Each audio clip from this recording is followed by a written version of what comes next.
is against all the odds, but it's one I'll have to take.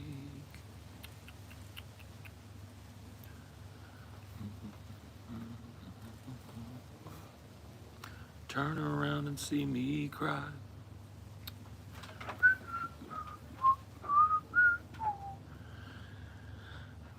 No reasons why. You were the only one who really knew me at all. Boom, boom, boom, boom, boom.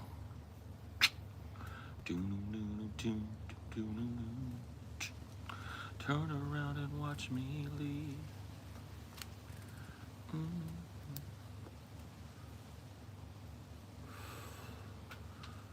Vroom, vroom, vroom, vroom. How's it going, boys? You early adopters, you. You early birds. The early birds get the worm. You know what I'm saying? You know what I'm saying.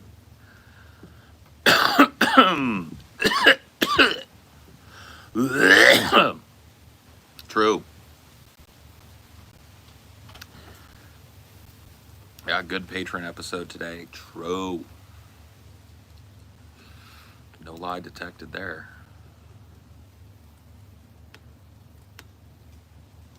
Hey, dude. Good day, my dude. Good day, and good day. You should present the worm, Mr. Naughty Priest. Please. I'm a lady, okay? I'm a lady of repute. Paul, just wondering, is next week y'all's off week? No. No, we just had our off week. We've only been back 8 weeks, so we probably got another 3 weeks before we got an off week.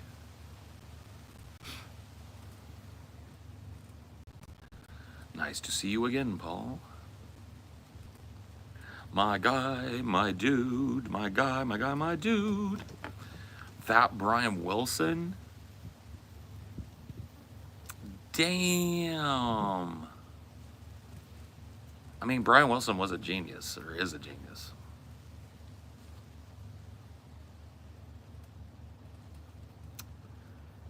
Wish the sun was still up here. It won't be up here long. Well, that's not true. Probably another 3 hours worth of sun here.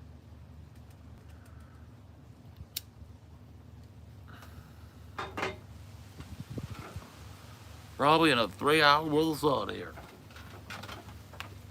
What do you think, Mr. Dirty D? You like the sun or no?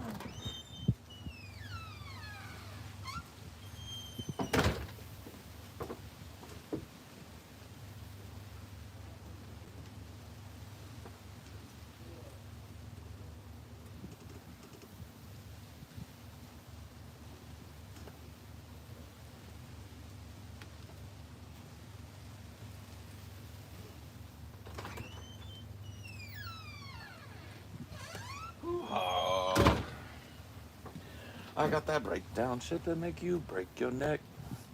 I got you all in check.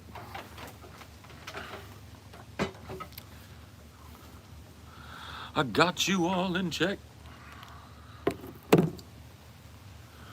Buster Rhymes is in the place, and I'll proceed. Hello, my name is Dylon. Can you give me a shout out from Georgia? What's up, Georgia? Georgia. Georgia. The whole day through. It's just that same sweet song that brings Georgia back to you. Ooh. Oh. Ooh. I can't do that part. I don't have the talent.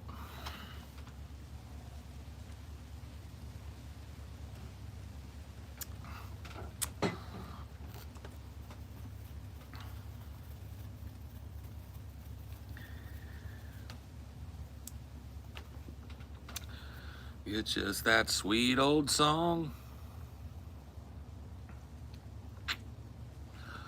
that keeps Georgia on my mind. Georgia on my mind. I said, Georgia.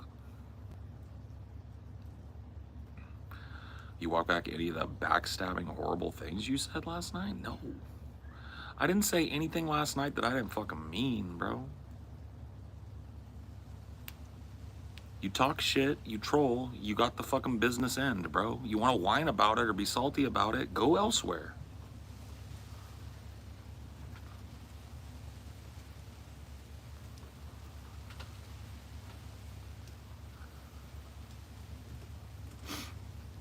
Is that Nancy Pelosi on your shirt? Yes, Zombie Pelosi. Zombie Pelosi. I got the motherfucking munchies, best munchies food. I don't know, man. I don't know what I like for munchies anymore, to be honest with you. I don't really do munchies anymore. I really don't snack. I eat a couple meals a day, and that's that. I don't know, man. Anything's good when you got the munchies.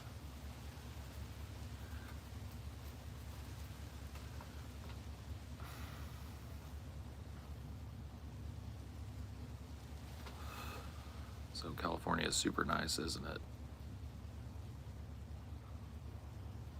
it? Yeah, it's pretty fun. You definitely do munchies still? I love the assumptions, man. I've lost almost 40 pounds in the last 3 months. I do yoga 3 times a day. I don't eat meat anymore. The assumptions. Yeah, I've been a big fat guy for a long time. I've lost 40 fucking pounds.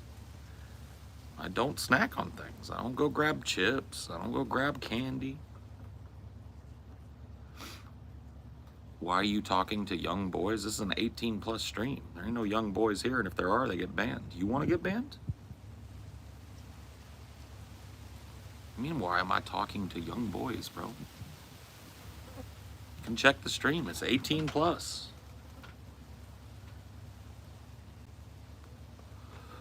There's no way you just eat a snack or two during the day. You be going to the all-you-can-eat buffet. I think it's can. You realize that once you're fat, if you just stop eating things, you don't go like the next day, right? You know, it takes like months and months and months for people to get into shape, right? Well, maybe you don't know that, probably. You probably fucking memed out in biology class when you were a kid. You had like health class in school or whatever. You probably spent that time like skibbity toileting on your phone or whatever, and you never learned that like that's not how it works. If you exercise, it accelerates the process. I just got done telling you I do yoga 3 times a day. So what else? What other advice you got for me that I never asked for?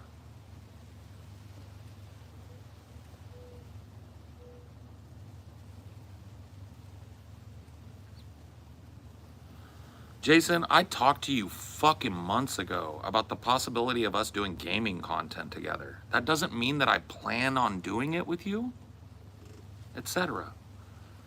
You want to dig something deep, deep, deep up, bro? Keep going, because you're gonna hit buried treasure here in a minute. Back when you were being a normal human being and we were playing fucking EverQuest and having fun and laughing, I thought it might be fun content. Yeah. Then you started trolling my fucking Discord and disappeared, bro. How does that not jive with everything I said last night, buddy? Keep digging. Take another shovel full of dirt. You're gonna uncover something you don't like. Keep digging. Paul's losing weight, yeah. 40 pounds in the last 3 months. I'm doing really good.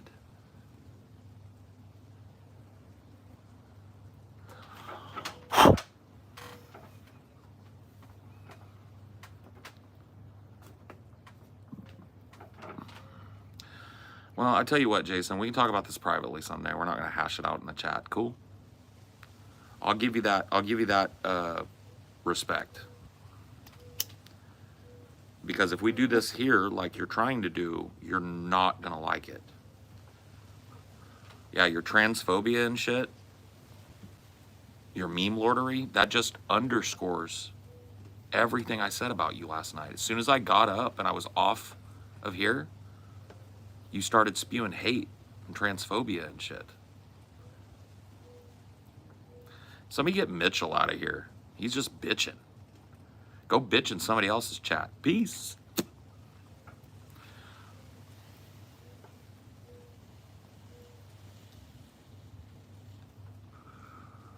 It's awesome to see you getting healthy. I lost 80 pounds last year myself. Yeah, I'm working on it. It's slowly but surely happening for me, you know, which is how they say you're supposed to do it.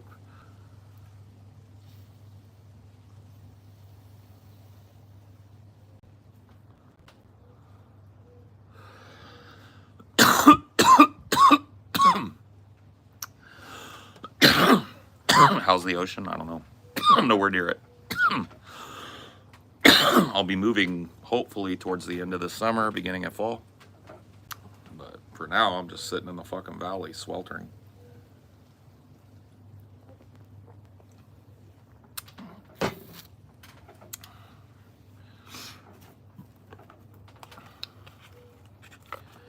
It's like, man, I understand not wanting to be called by somebody that you care about and look up to be called insecure, immature, behind. A little bit of Dunning-Kruger going on. I know it fucking sucks, bro, but if you act like that, what kind of friend would I be if I just let you do it? I never said anything to you about it. You know? That's one of those things, man. It's like being friends is not just about lifting each other up. And anybody that's got a friendship where all it is smiles, doesn't really got much of a friendship, y'all. You just be the one to tell you. I'm gonna have to take this down.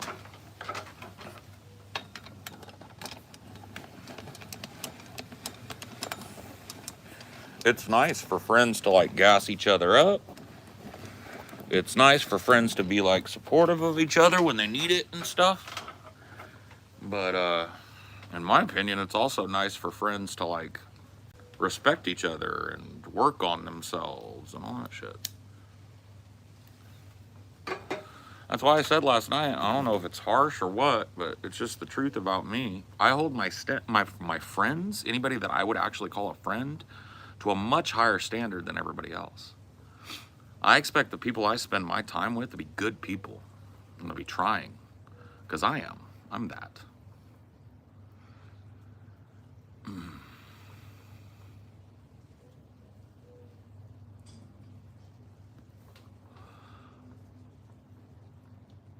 Isn't it like 5:30 in Cali? No, it's like 7 here.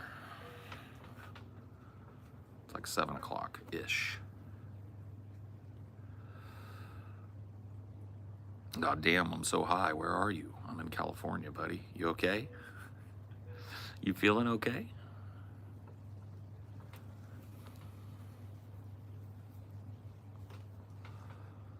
A friend is now someone who you text online for a couple of days. Yeah, I know. It's fucking crazy, bro. That's why I'm very, very careful with that language. I make sure that people that don't know me know that they're not my friend. It's part of like content creation and stuff. Like if you're going to be a content creator, there are going to be people that want to like latch themselves onto you in a kind of an unhealthy way. And you've really got to be fucking honest and true about that.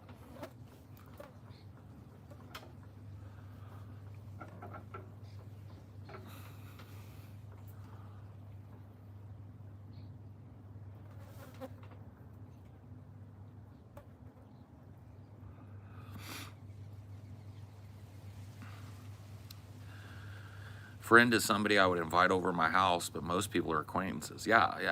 I mean, most people really aren't even that. Maybe I'm a little bit more strict on acquaintances too. Like if I've met you in person a few times, you're my acquaintance. Like if I met you, you recognize my face and name and I recognize yours and we say, hi, how you doing? How's it been? We're an acquaintance. If I've never seen your face or heard your voice or had a conversation with you that wasn't text chat, you're not my friend. And I don't mean seeing your face on fucking Discord or seen your face on FaceTime. I mean, been in the room with you a couple of times. And then you might be my acquaintance. That's just the way it works.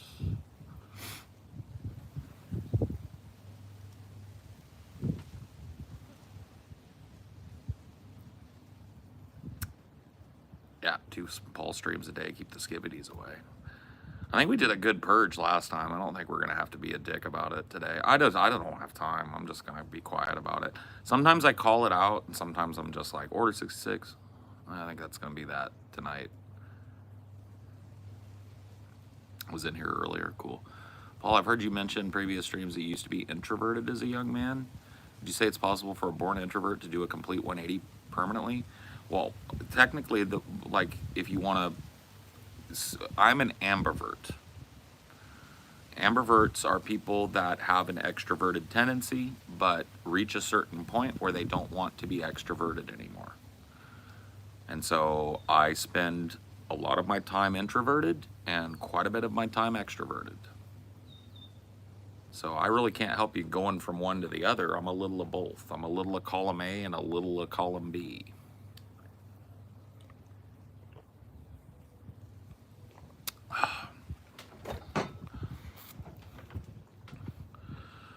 Honestly, I believe that introversion is a mental illness validated by society.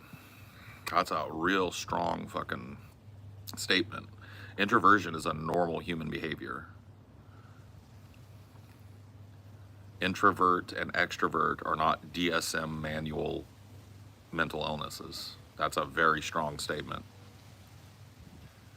Cooked lungs, cooked, fried, sizzled.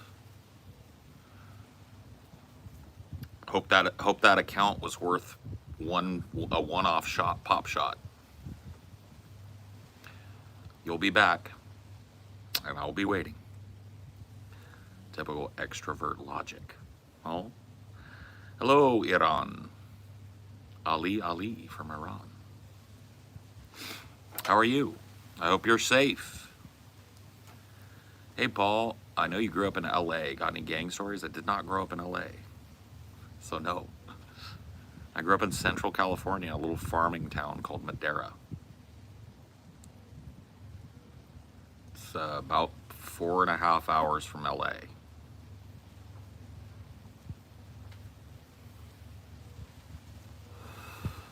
San Diego. And Paris, Texas. Yeah, well, why don't you guys just go ahead and do it? Let's do a roll call. Where are you guys from? What country, what state, whatever you're, feel like sharing. What do you got? Where are you from? Oh, Czech Republic.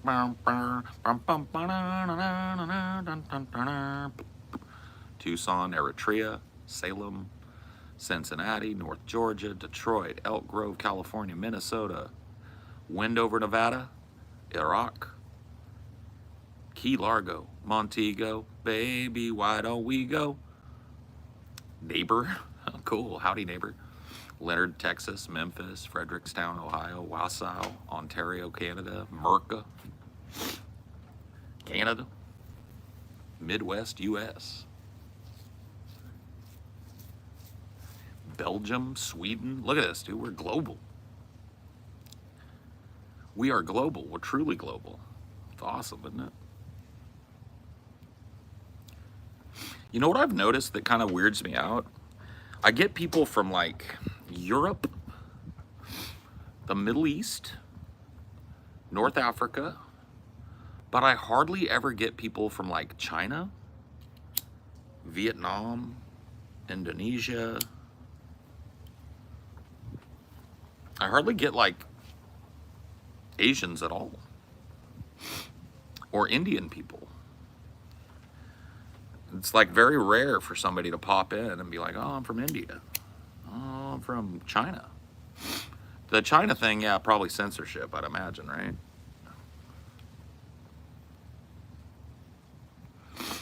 You say, hi, Camille? Hi, Camille. Indian people are awesome. Yay. Do you need take some time to talk about gun violence in this country? I recently lost a former student of mine to gun violence. I was devastated when I found out.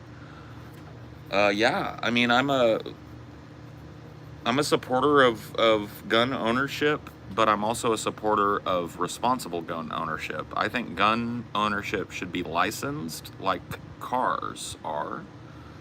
I think that if you want to buy a gun, that you go, you pick one out, you do a background check. As soon as that clears, the gun is not given to you. The gun is sent to kind of like a centralized government bureaucracy.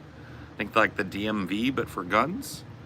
That gun is securely sent there, where you will be going on the firing range with a gun instructor, and you will demonstrate that you know how to properly handle and safely handle the weapon, how to fire it, how to discharge it, how to check down the chamber to make sure that there's not a round chambered, etc. He walks you through all that and lets you do it, and if you can get through all of that, congratulations, you got a brand new gun. But if you're not going to be able to get through all of that, if you're going to not pass that test, or you're going to commit gun crimes or any kind of felony, you get one chance. You get one chance to be a responsible gun owner in this country. And once you've shown that you are an irresponsible gun owner for any reason at all, you don't get a second chance. Your guns are seized, and it becomes illegal for you to possess a firearm for the rest of your life.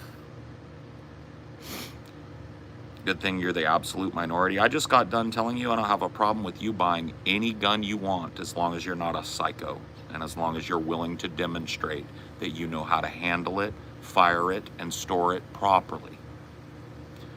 But that's not good enough for a lot of gun people.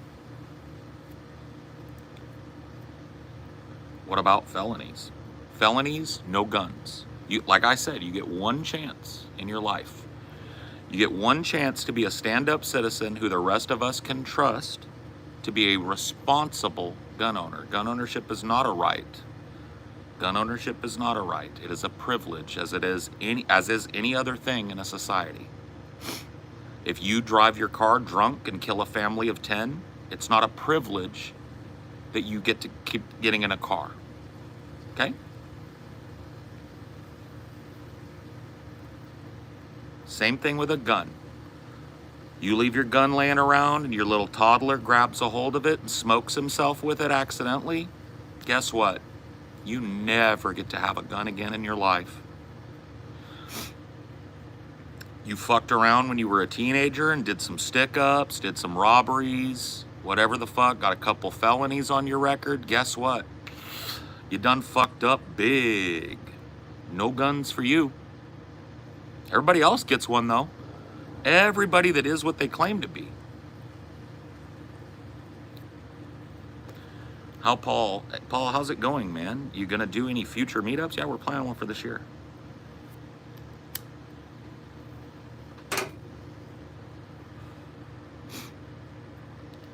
This rule you're putting forward sounds fun, like a puzzle game about checking your gun's parts. I mean, that's kind of like what you need to learn in order to be a responsible gun owner. You know, guns need to be cleaned and maintained, oiled in some cases. So you need to be able to disassemble your whole firearm and reassemble it. You need to know how to install a trigger lock. You need to know what constitutes a gun safe, and you need to purchase one. And you need to keep your gun secured so that if somebody robs your house, there's not a street piece on the street killing people. Or if your kids aren't being watched for 5 seconds, they don't blow their own heads off. And that's all you've got to do. That's the minimum responsibility you have to meet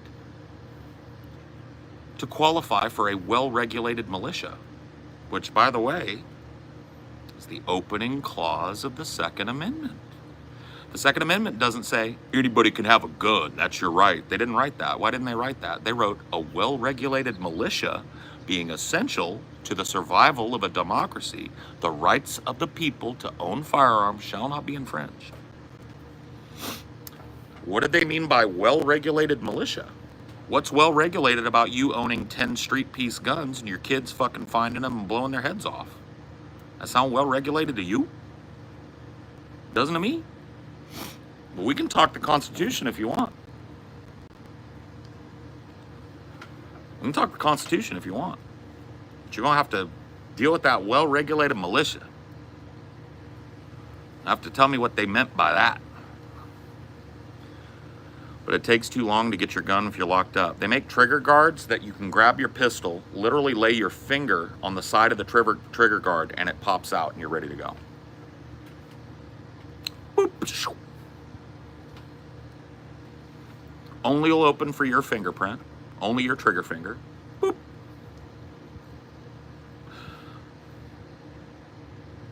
What else you got? Anything else?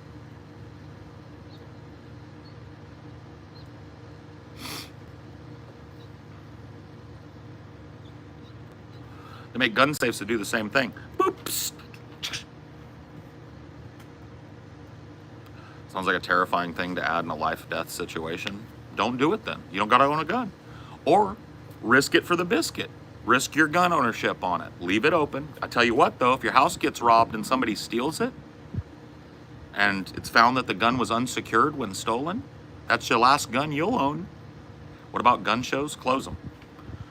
No loopholes, no background check, no straw purchases, no Walmart meetings where you exchange a gun with somebody you don't know anything about. No personal sales at all. You own a gun, you own that gun. You want to turn it back, you sell it to a registered firearms dealer or turn it into the police. You don't hand it to your grandson. You don't sell it to some yokel in the Walmart parking lot so you can go shoot up a church with it. Sorry.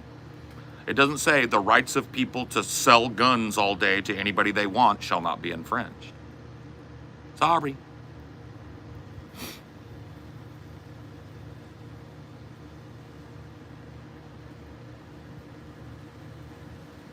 I don't mind if they sell them at Walmart as long as they're running a federal background check and following all the regulations and sending that firearm in a secure way to the new Department of Firearms, yeah. Forcing that is impossible. Want to bet? Want to bet? So let's say something happens with you. The cops get involved. They toss your car. They find a gun in it that you don't own, that isn't registered to you. Guess what? You go to prison. Federal firearms charge. You're going to do a bid, and you never get a gun again. How is that unenforceable? Guns don't just appear out of nowhere, guys. They're made at a factory. They're tracked. No, I don't want guns being carried in school. When did I fucking say that?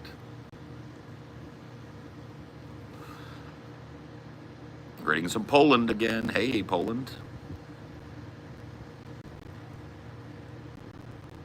That's that, bro. Common sense. Common sense regulation of the most dangerous fucking type of weapon that people can easily lay their hands on. Seems smart to me.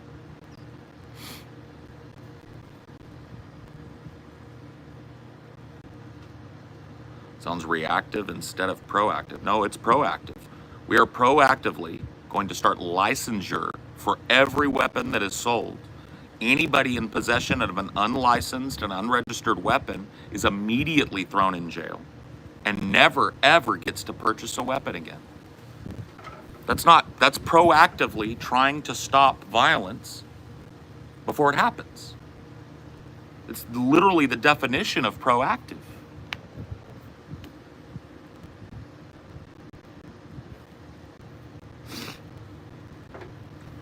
Literally the definition.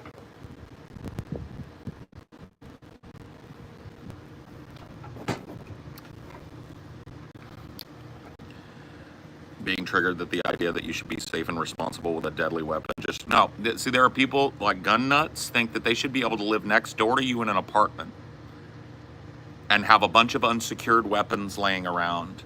And if one day they go to pick that up or their kid trips and knocks it over and it fucking sends a round through your wall, they think that, hey, that's a risk they're willing to take. It's a risk they're willing to take. Because God damn it, you ain't gonna tell me I can't have guns. What about me that got noodled by your 44 that went off next door? Is that a risk I was willing to take? Nope. You want to be a gun owner? You better be a stand-up, responsible motherfucking citizen. You want to make that argument with me? You better be stand up. Clean ass record, responsible, grown.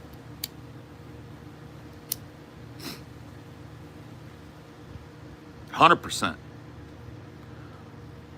Your rights end where my nose begins.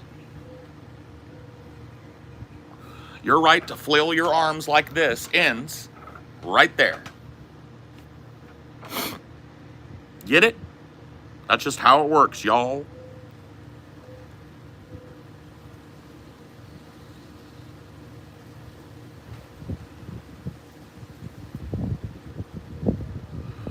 No gun owner I've ever met has a gun laying out. Unlikely scenario. Go look up at accidental gun deaths last year. There were over 1,000.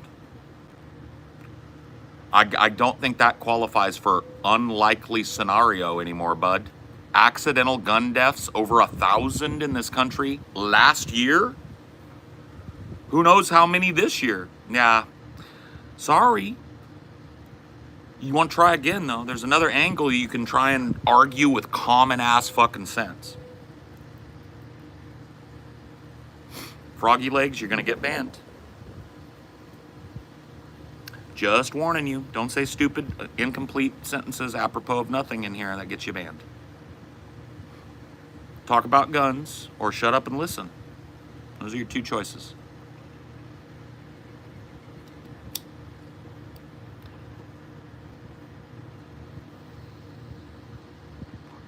Almost every gun guy I know leaves guns out. It's pretty common. Yeah, it's pretty fucking common.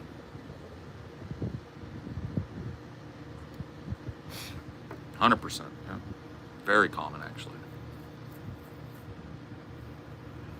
Your life is something I'm willing to risk to have as many guns as I want and have no responsibility for them. Well, fuck you then. People assume that, like, oh, Paul's a liberal. Dude, I was raised around guns. I've fired probably more guns than you have. I know how to handle every kind of style of gun that is popular. Handgun, assault rifle, hunting rifle, bolt action rifle, breakneck double shotgun, pump shotgun. I know how to load, unload, check down the chamber, check the safety, do trigger discipline, where the fucking goddamn safety is on every one of those types of weapons. If I handle one, my finger never goes through the trigger guard unless I want to blow something away. These are all things I was taught when I was like knee-high to a grasshopper, bro.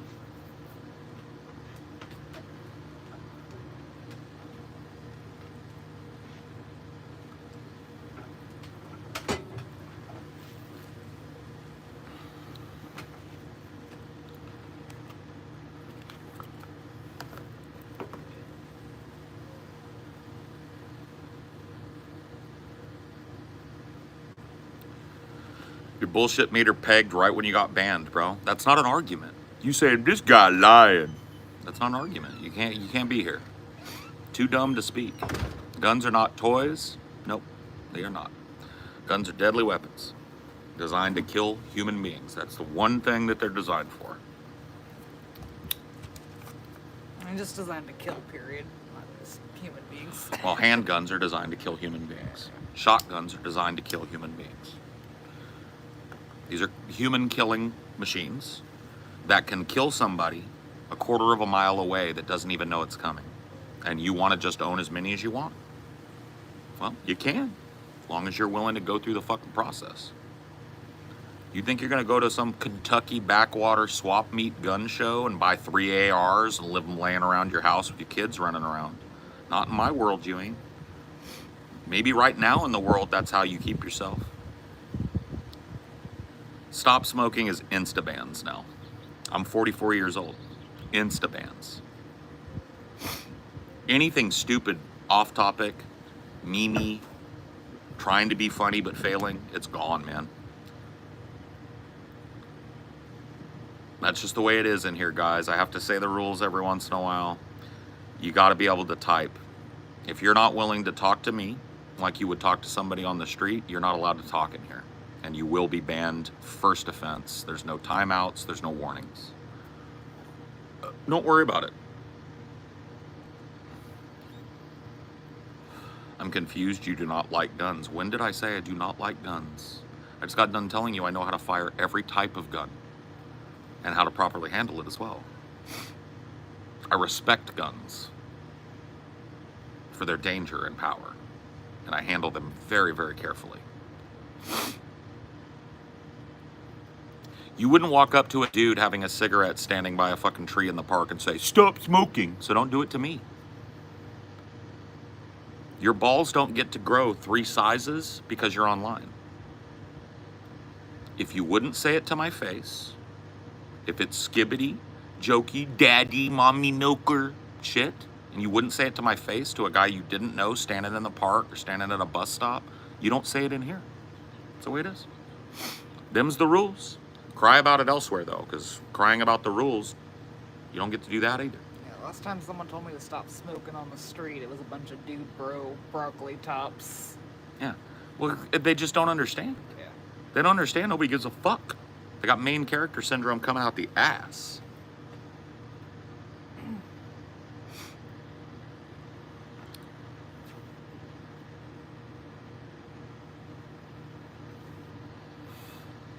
Paul, how would you describe millennial humor in your own Paul's ego elegance? Millennial humor is exasperation as funniness. That's the easiest I can put it. They took the exasperation of like, what am I even? And like took it to the extreme, and that's the humor. That's the basis of humor, is somebody being nonplussed by the weirdness of a situation.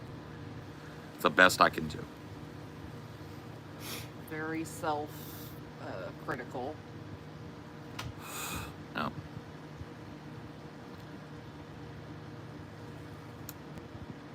Like self-aware, but puts themselves as the main character experiencing a plot line, basically. What? I can't even. I don't even. Those are basically, like, you need to have one of those phrases if you're going to do a millennial joke. I can't even, I don't even, what even is life? Something like that.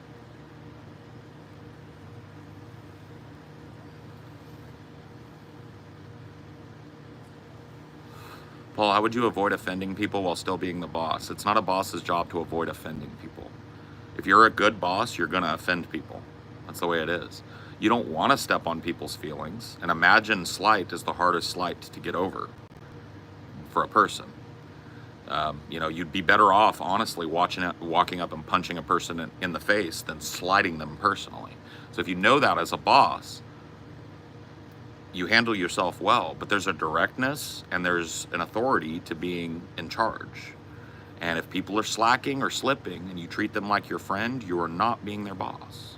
It's the way it works. I don't like being people's boss, but I'm really, really fucking good at it. Really good. Does the movie trope of "I'm getting too old for this" count as millennial humor? No, that's maybe a little bit, maybe early millennial humor. Yeah. What was the first "I'm too old for this shit"? Was it that buddy kind of comedy we watched? Yeah, it might have been like Lethal Weapon. Yeah. I'm getting too old for this shit, Riggs. I mean, that's from Lethal Weapon, which is decidedly Gen X cinema. Okay, well, fair enough. My bad, bro. But how many kids watch Lethal Weapon? Yeah, I mean, Lethal Weapon is kind of at that transitional point. Certainly came out during the millennial generation, not Gen X, because it came out after I was born, and I was born right on the cusp.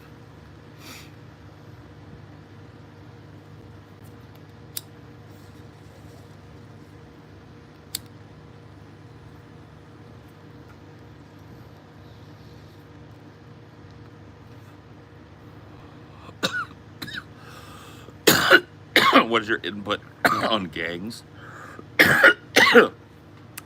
Coming from the 90s, I was pretty happy in the early 2000s when it felt like gangs were starting to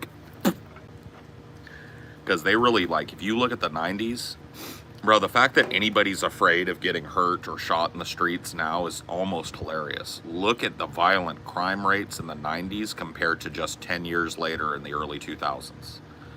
The 90s was like fucking death row, dude. People were getting shot in the street. Gang violence was spilling over into neighborhoods that had no gangs in them. It was wild. It was wild, dude. Well, you had active gang members in your school. Yeah, for sure. We had the two gangs at my high school level were basically like the Hispanic Mexican version of Bloods and Crips. Norteños, Northerners, Sureños, Southerners. Northerners were Bloods, Southerners were Crips.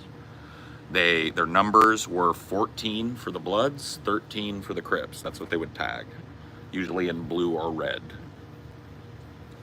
They wore sports teams to denote their affiliation. So Bloods wore, in California, San Francisco 49er gear, and Crips wore Raider gear. And that was how it was, yeah. Norteños y Sureños.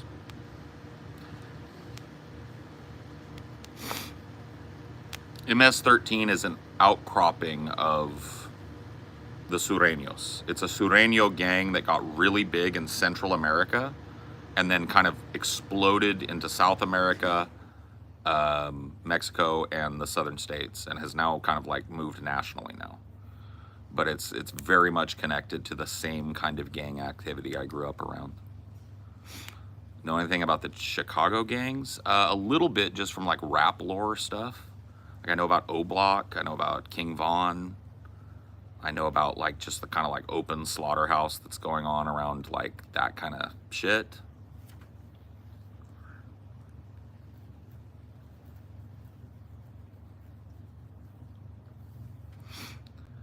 Well, people always say Hispanic gangs are Mexicans, but they're almost always Central American. You have to forgive people for saying that sometimes. A lot of the people that end up flooding into this country, coming here, migrating here, whatever, are from all over that South and Central American area. But a lot of the people that I knew that were in gangs were Mexicano. We lived in an agricultural area. I live in an and agricultural there's been area. Several like government programs to bring Mexican people specifically up to agricultural areas to pick produce. Here in Paraguay, if you don't get into specific places, you won't have problems. That's kind of how it is here, honestly. There are specific places, usually in big cities, sometimes in smaller or medium-sized cities, where, you know, and you can kind of see when you're in the wrong area of town, too. You can kind of tell. You start to see very, very repetitive tagging. You start to see boarded up windows, kind of like crack house looking stuff. You start to see, you know, just kind of like the signs of the hood block. People's shoes thrown up over the fucking power lines and all that shit. Like, you definitely don't want to get out and walk around as a tourist in places like that. Reddit's final boss. Maybe. I wish, man. I'd love to defeat Reddit. Never knew crime rates in the 90s were that bad, given my age. I can only vaguely remember the 2000s. A lot of people don't.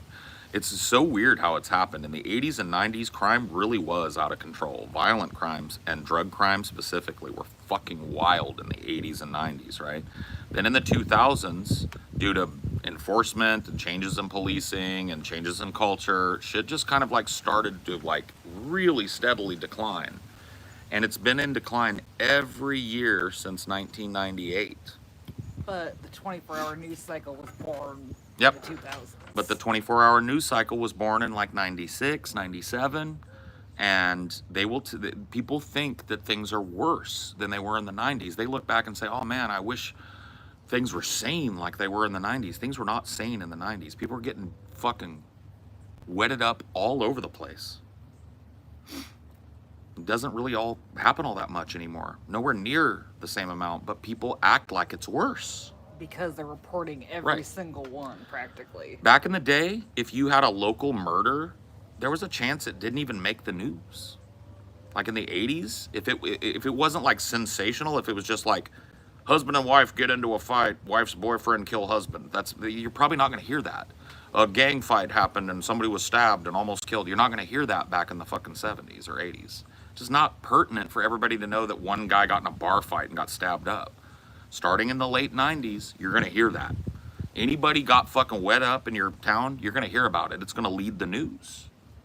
I don't mean the newspaper, just the newspaper. I mean TV news. I mean your local news, which doesn't really exist for a lot of people anymore. But everybody used to watch that shit. 6 o'clock, you'd get home, the 6 o'clock news would come on. It would cover everything local and everything national. And everything local around 96, 97 started to be gang members shot, gang member stabbed up, psycho fight, man stabs his child, man drowns his wife, woman drowns their kids. It's just like every day, the leading 3 or 4, if it bleeds, it leads. You ever heard that? The true crime genre has also gotten bigger and bigger. Yep. As crime becomes more rare, especially mass violent crime becomes more rare, people become more infatuated with it, and it gets amplified like it's everywhere. The true crime genre isn't toxic unless it's all you're into. Yeah. Like, there's nothing wrong with learning about a case and stuff like that.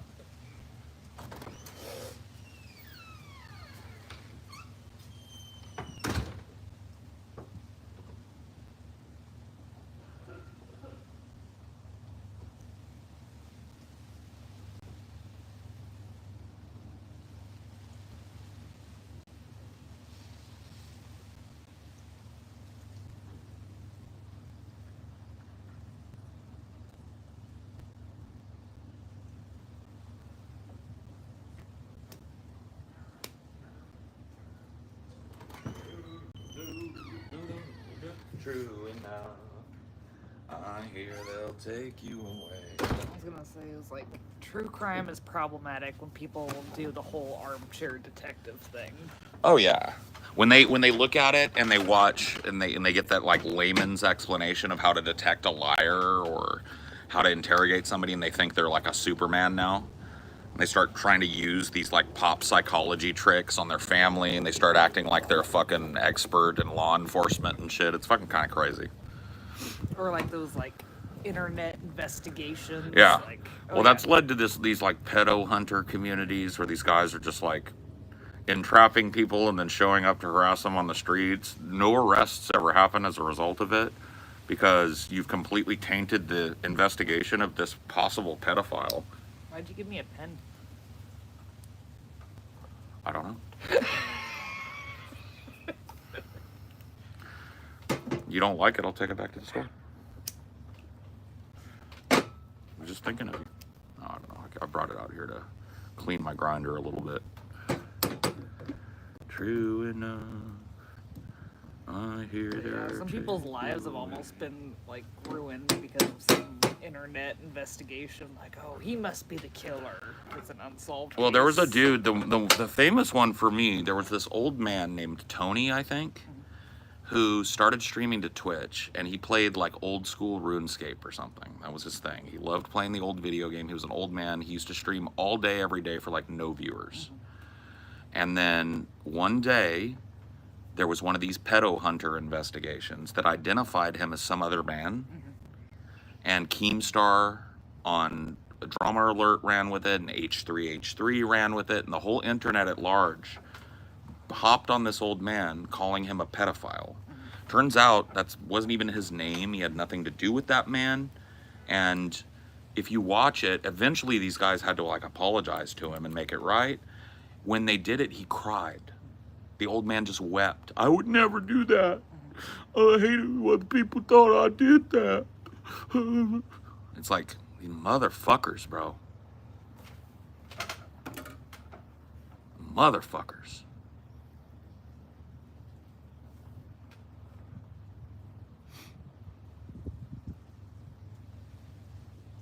There's those people that turn it into like a fan thing too. Like Oh, this yeah. weird cult following of Gypsy Rose Blanchard. Oh yeah. Well, that's not new. There, a lot of women worshipped male killers and stuff, and still do. But like it's kind of like, oh, poor baby, she did nothing wrong.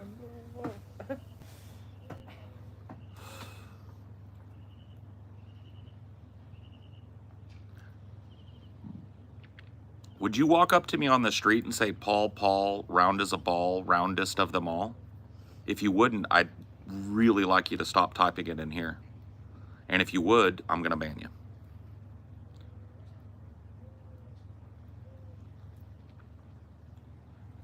I don't know how people are missing this, but if you type something that you would not say out loud to a stranger in the street, you're banned.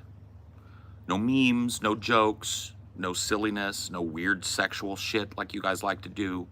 No mommy milkers, no daddy milk, no weird shit that you wouldn't say to a person. I'm sick of reading it. I don't speak like that. I don't conduct myself that way, and I don't want to read it in my fucking house.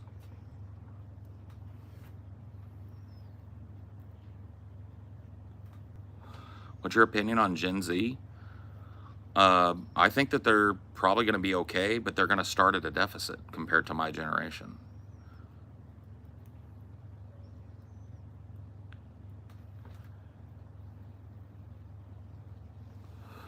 I got a way better education, a public education, than anybody in Gen Z probably, with the exception of maybe some private school kids. I got a public education that blew doors on all of Gen Z. I knew how to read by the time I left kindergarten. I knew how to do reading comprehension by the time I left first grade. I could read better than a lot of kids that are being graduated now by the time I was in third or fourth grade. Not bragging, that's just the truth. You look at the statistics, you look at the illiteracy rates, the comprehension rates, they're down, man. They're in the toilet. That's Gen Z.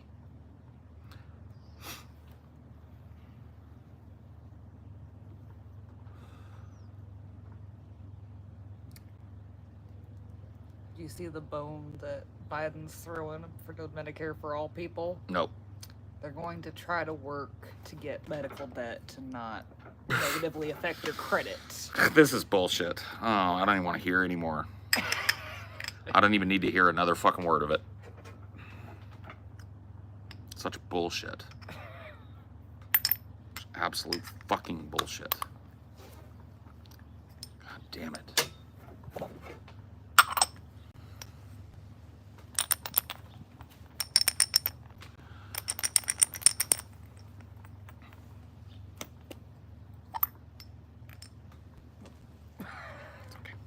Did its job. True enough, I hear they'll take you away. You will be home in a day before the hammer falls. Make it easy now. Those clouds bring heavy, heavy rain. People. Get 2 more puffs off your No, that's a good hit. That's a good bowl there. Yeah. That's a lot of keef in that. Yeah, maybe 2 good fucking nice pulls on it. Seems like a lot of people in Gen Z are making an effort to further their educations with recourses outside of high school, so I think that's a good sign. It is, yeah. And the fact that that's easier to do now than ever is going to help them mend that gap. But, you know, and I'm not, like, I say this a lot, and I'm not trying to be mean, but you guys are way behind maturity, way behind intellect, what me and my friends were at 15, 16. And a lot of you are in your 20s, so there's like a lot of makeup to happen here. Well, the internet can't make up for falling behind in elementary school. Like, elementary school is fundamental to, like, setting, like, your foundation for your further education. Yeah. No. I mean, Like, if you don't really learn to read and write and do basic shit. yeah. The internet doesn't avail you of anything if you can't read. Or if you can sound out read or sight read, but your comprehension is bad. Like, the internet does nothing to help you if you can't avail yourself of the knowledge. And a lot of people, I fear, in Gen Z and Alpha are going to videos now, letting people tell them. And I don't have to be the one to tell you, right? Videos, streamers, chock full of Dunning-Kruger, chock full of misinformation. Yeah, like, when's the last time a TikTok dropped a source? They don't. I mean, sometimes they do. I have seen short form content.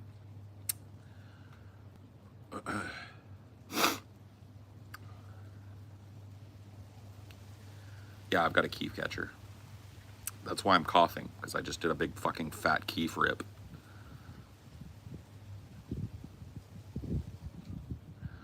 Bye, Donnie Slime. It's been nice knowing you. See ya.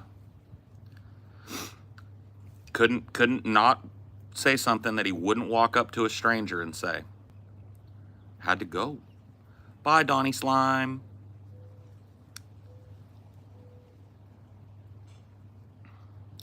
Dude's been around forever, too. It's too skibbity. Nothing of value was lost. My cousin gave me a nice grinder because it didn't have a keef collector on it. What? Paul, how many years you feel like you got left in you? That's a good question. I'd like to think I got a good solid 20 years. I feel like it. I think you got 30 at least. Yeah. 30 might be pushing it. But why would it be pushing it? My grandmother died at 70. My grandfather died at 68. My other grandmother died of brain cancer and breast cancer when she was 67. My grandfather was 72. Starting just kind of looking at people. My dad just beat cancer. That's 30 years of medicine difference. True. My dad just beat cancer. He'll turn 70 January. Like my family history is the best indicator of your survival of shit. My family dies of heart attacks and cancer around 70 years old. That's the way it works. So yeah, I probably got another 20, 30 years in me, hopefully.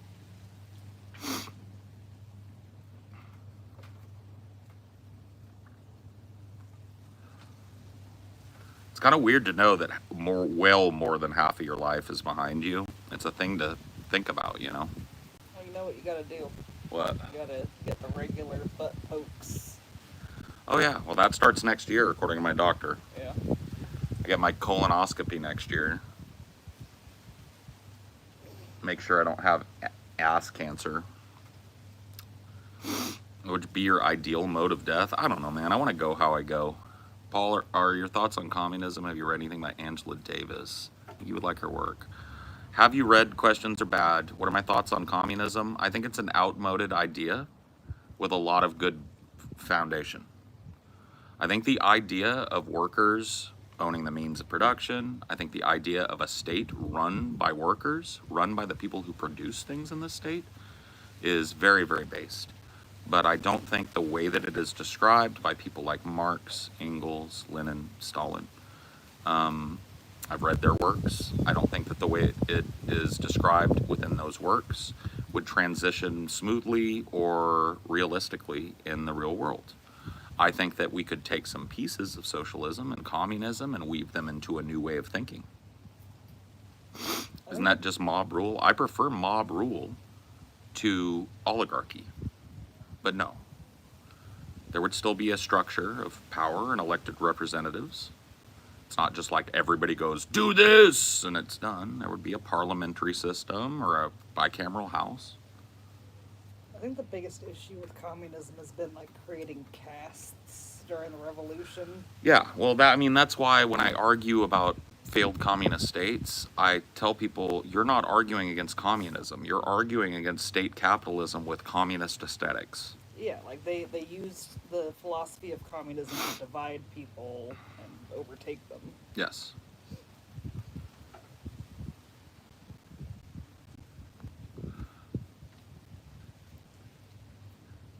Stealing the best bits of ideology is always the greatest way to move forward. Well, yeah, think about it. We've been like over 100 years now without a brand new, fresh political ideology that has kind of like started to take root amongst people, leftists and workers and stuff. It's been over 100 years since there was any kind of intimation of a different type of fucking system. You know, we need it. You know, the Tree of Liberty and all of that shit.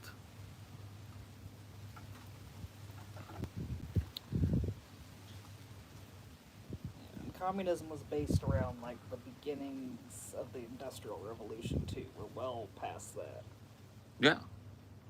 Communism was super influential just after the Civil War. So we're talking like 1894, 1895, into the early 1900s. Communism was a big force here in America. And it led to all of the protections, the eroding protections that workers have now. 40-hour work week, 8-hour work day, mandatory time off, sick leave, child care, all of the little things that people are losing now happened in that little chunk of time, that like 20 years, right after the Civil War. And all people bled in the streets, anarchists, communists, radical fucking people died in the streets so that you could have a 40-hour work week, and now you don't have one anymore. Now you have to have two 40-hour work weeks to make ends meet. So we've given back all the gains. All that blood has been wasted in this country, and we're gonna have to do it again. And I hate to say it, I think there will be blood again. I don't think it'll be the protesters instigating it either, because it wasn't the last time. The blood that ran in the streets last time was the cops and the thugs hired by the fucking companies to strike break. And Donnie Slime, you don't get to ban evade. Get him out. Go ahead. I was saying that wage theft dwarfs like all property crime. Yep. People, like your boss not paying you for all your hours, or trying to cut you out of overtime and shit like that. Yep. Boss makes $1, I make a dime. That's why I shit on company time. Like, you gotta fucking fight for your fucking checks now. Like, you gotta be double checking your time sheets and fucking. Yep. They'll fuck you if they can. Yeah, for sure.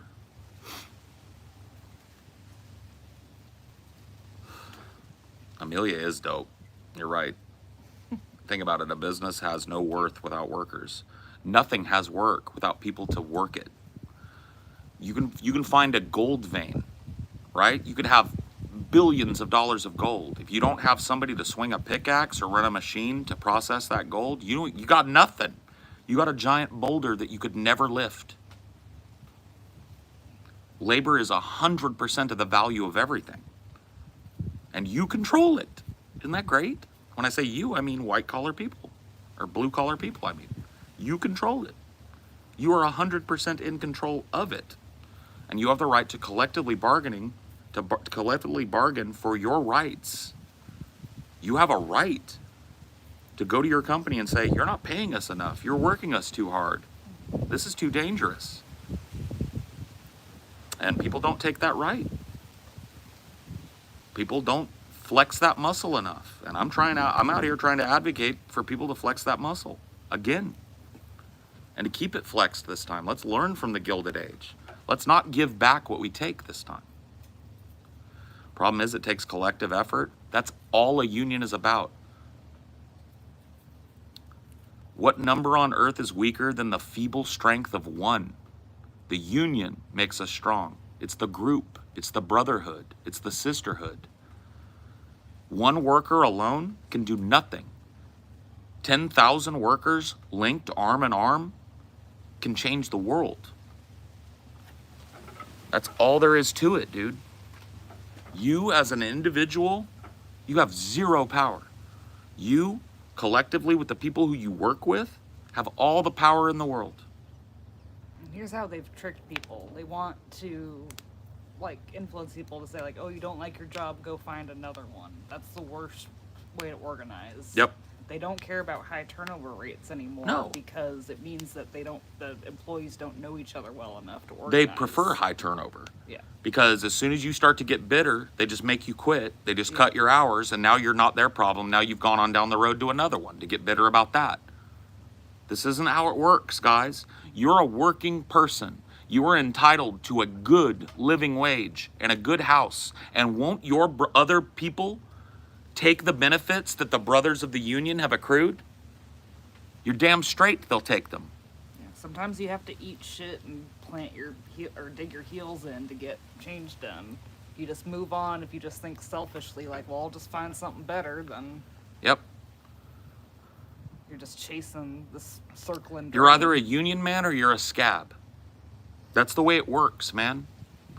You are either in solidarity and in brotherhood taking what you deserve, or you're a fucking scavenger scrounging around on the ground for fallen pieces of fucking food out of the mouth of a big oligarch. You have two choices. Yeah, right to work. Yep. That cratered unions. Which side are you on, boys? Which side are you on? They say in Harlan County there are no neutrals there. You're either a working man or a thug for J.H. Blair. Which side are you on, boys? Which side are you on? You with the workers or you with the rich? Pick. America has to get over this Steinbeck problem. John Steinbeck said the reason that socialism will never fucking take root in America, he didn't say fucking, loose quote.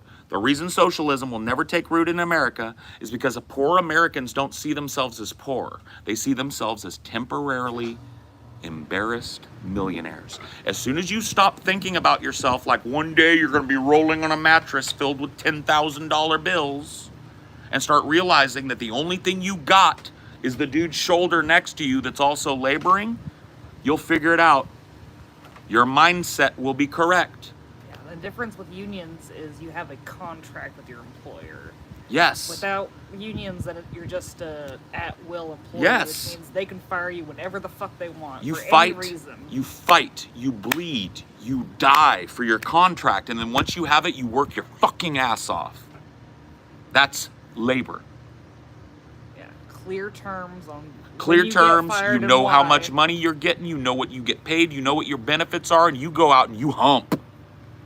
Because guess what? Next time that contract comes up, if that company's making 25, 30% more than it was, guess who gets a big-ass 20% pay bump? You and your fellow brother in the union. Uh-oh, that's the way it's done. You can't do that at McDonald's. Try it. Go to your fucking McDonald's manager and tell him, we all think we need to be making a north of 15. He'll tell you, I think I ought to be making 10 million. You ain't gonna get it. Get back to work. Flip that burger or you're fired. And you know what? There won't even be a stumble. As you walk out the door salty, somebody else is coming in with an application, waving it. They put a little hat on him, teach him how to grill a burger. The people never even notice anything happened. The revolution of fucking drive-through cars just continues. That's what you are alone. With a group, with a union, with a brotherhood and a sisterhood, you can't even be touched. You're cloaked in immense vested power. You can shut down their money. You can grab money right out of their wallet and say, nuh-uh. But it doesn't work. If Doesn't you work. just run off every time you don't like a job. Yep, if you let them push you out of your workplace and you don't organize, you've just done them a huge favor because the agitator just moved over to Arby's and they got another fucking college kid or desperate person in. Cool. Organize or die. Organize or just work 3 jobs the rest of your life because they're not going to give you back what they've taken. You're going to have to take it. Never once in history has the oligarchy gone, maybe we've taken too much from the proletariat. Let's give it all back. Never. They don't have a conscience. They don't have a brain. They're machine-minded. All they see is numbers on a spreadsheet when they hear you talk. You have to take it from them. You have to reach right in their fucking wallets and take it. You have to grab their fucking wife's expensive-ass Birkin bag and say, this belongs to the workers now, figuratively. You get $1 and I get a dime? Not anymore, buddy. And if you don't do it, you're dead. This country is dead. This world is dead. It's an ember. If the workers of the world don't rise up and do it soon, this world is a smoldering ember. You may as well give up, kick back, and watch the fireworks.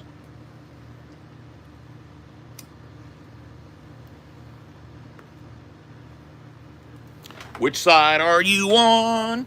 Which side are you on? I know which side I'm on. Chose my side a long time ago.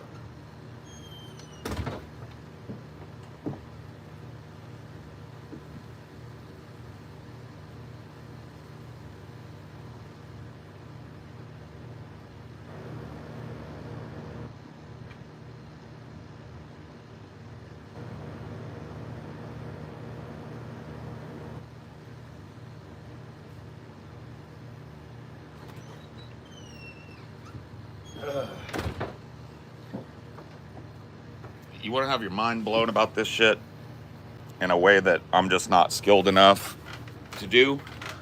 There's a documentary called Harlan County, USA. It's about an hour and 20 minutes long. It will change the way that you think. When you see what's at stake, when you see how deep the rabbit hole goes and what the company and cops and the government is willing to do in order to fight this power that I'm talking to you about right now, it will let you know that what I'm saying is true. Immense and vast power. It's called Harlan County, USA. Harlan is Harlan. Harlan County, USA is the name of the documentary. It's on YouTube for free.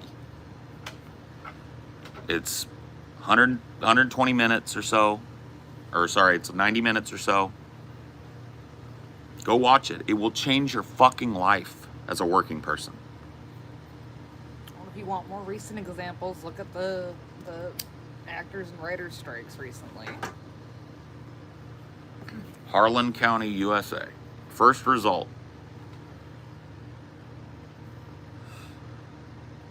You're welcome. Enjoy it. Save it for later or go watch it now. It's all good, man.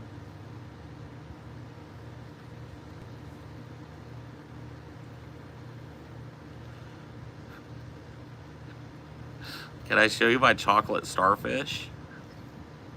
You're banned. You're banned. You wouldn't ask to see my chocolate starfish if I was sitting at the bus stop, and if you would, you're too fucking stupid to be in here anyway. You're banned. Bye.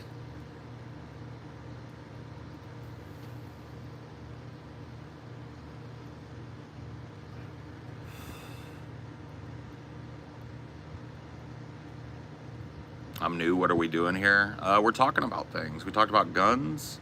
We're talking about labor now. Yeah, we're talking about whatever. That's what we do here. That's what this show is. And that's all it is.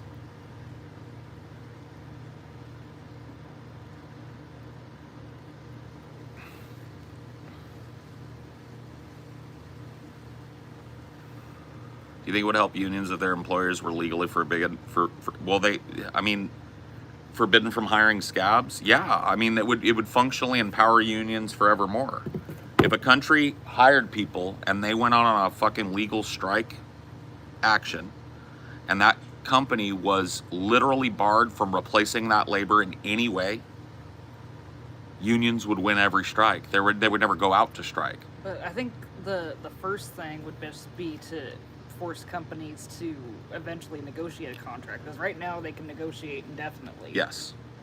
That's there's no standard in place that when a reasonable contract is in front of them that the company has to sign it in a certain amount of time. So one of the strike breaking tactics that's used widely now is to allow the union to enter negotiations with the company, and then the company just says no to everything. Or they just drag out negotiations. Yep. Forever. They go like, what about this? And then you take it back to the union. You go, okay, we'll take that. Oh, no, we're going to need this. You're going to need to take that back. It's just an endless cycle, years and years of stymieing until either the union breaks or accepts the low contract. Typically, they accept the low contract. That's the weakness that has crept into labor that has to be fucking driven out.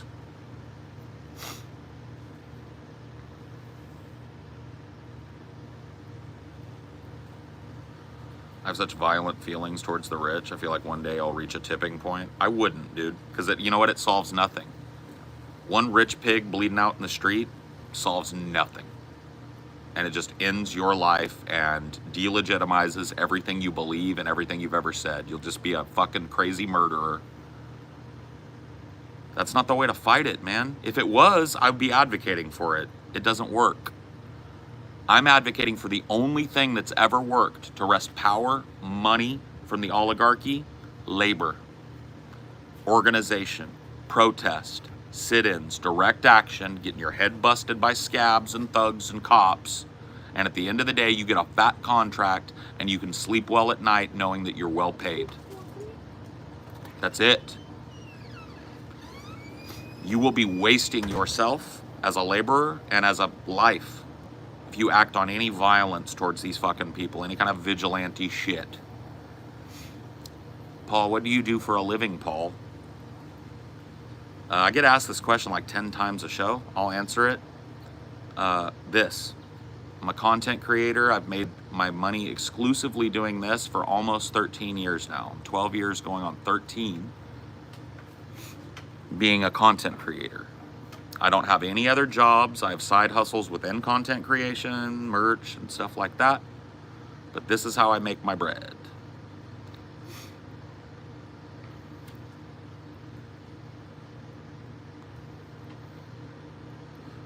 I want to find some older streams of yours from back when you were depressed. Any of those streams still up? There is, if you go to the subreddit, there is an audio archive of most of my old ideologies there.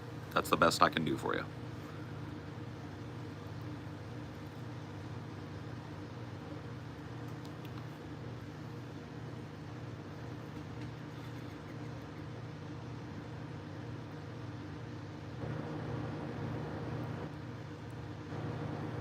I have a video on my channel of you saying the hard R. Yeah. Yeah. I still think that, like, contextually, if you're talking about, especially if you're talking historically, I would use that word rather than say the N-word, because that saying the N-word makes me feel like I'm a 3-year-old living in a 3-year-old society.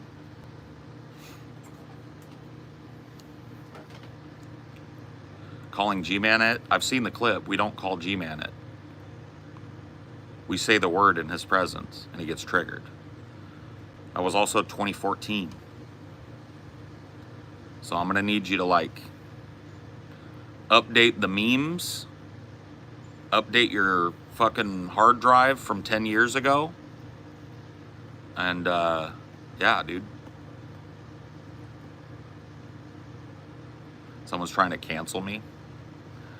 Bro, they can try. I got no shame in my game. I do not have children, though. I think he expects you to panic about that. I've seen the clip.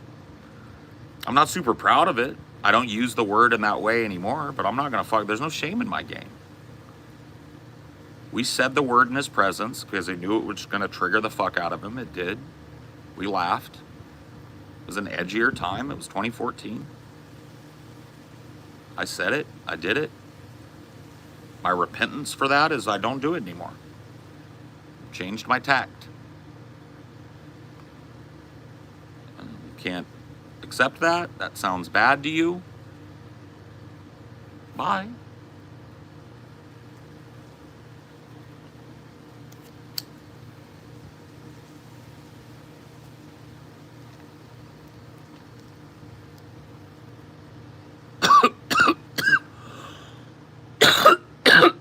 Do you believe in Jesus as a God? No.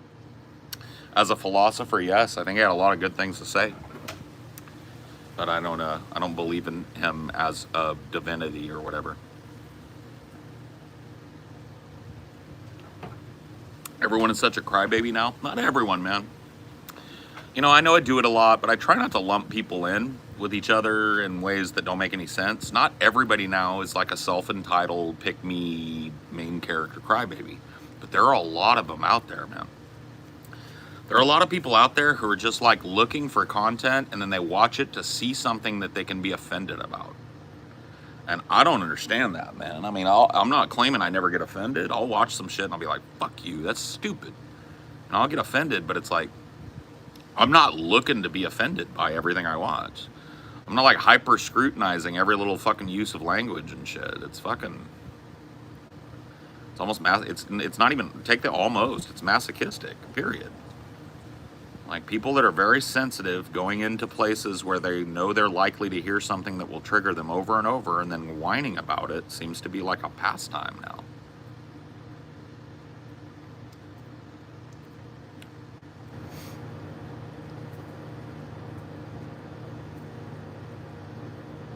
Holy fuck. Just on and on it goes, huh? You know, I'm gonna have to mod up a couple more people, I think, because that's fucking crazy right there. I think the mods are like I feel like you guys need to put up a flare. Do you guys need some more folks in here? Throw up a flare for reinforcements. Yeah, Nuggy, I don't want this to not be fun for you, so you can take a break. Let me just Midnight Ghoul, I know. So I'm gonna give you the option. You don't have to use it, but you're now a standard moderator. Congratulations. Metal Mechanic, also now a mod. Know you, you're a chill guy.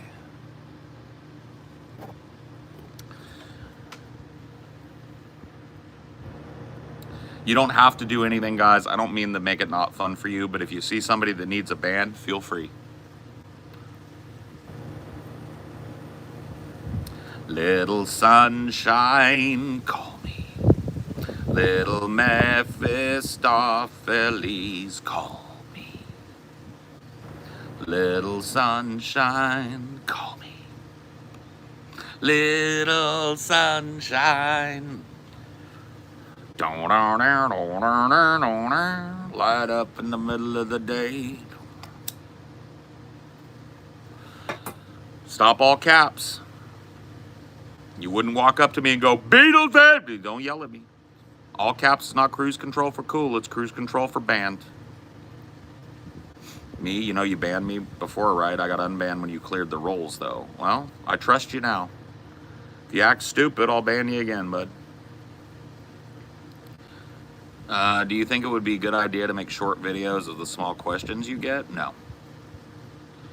You want to watch Trump versus the Biden debate later this month? It's not going to happen. But yeah, if it does happen, I'm going to be there. It's not going to happen.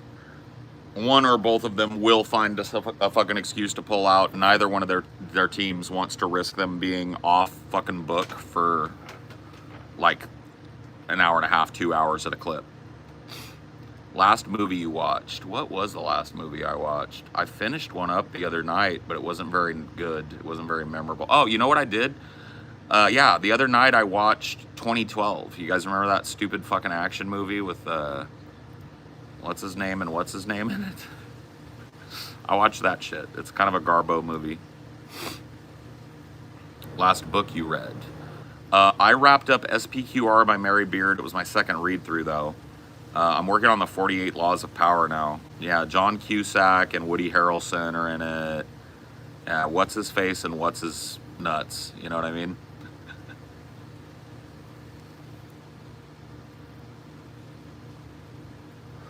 Yeah, I'm not going to debase the American people by debating a convicted felon, Jack.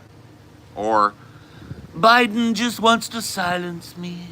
He wouldn't agree to a straight-up debate. I'm not going to give him the satisfaction.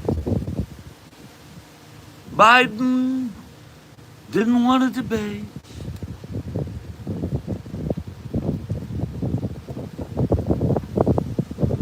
Call me little sunshine.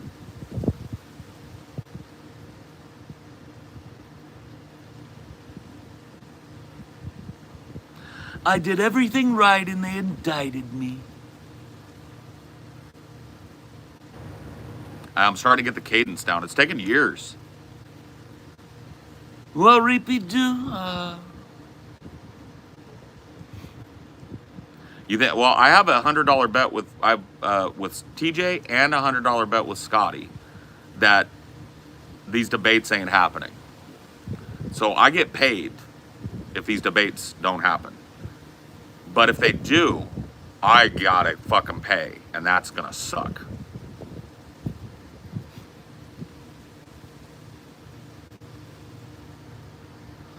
I did everything right and they indicted me.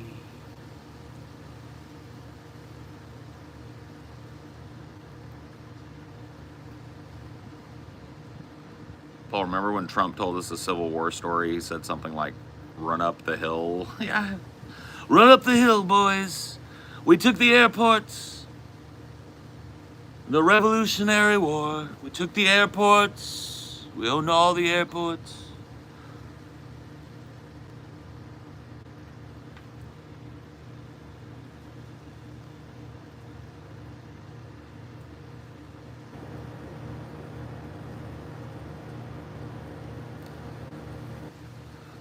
I can't do the hand mannerisms. I'm just working on the sound, man. I'm not trying to be a Trump impersonator. I just want to have one, you know. I want to have a Trump. And now I feel like for the first time in my life, I actually have a Trump. Do you think Trump has any more felony convictions coming up? Well, he's on the docket for another 40-something federal charges, so yeah, probably.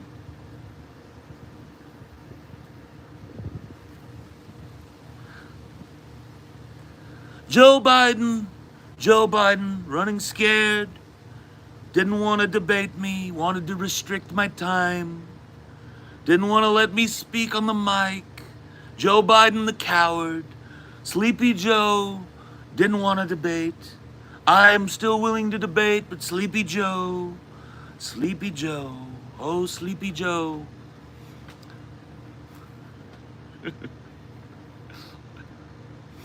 Is that all you got to do? Is the accordion hands?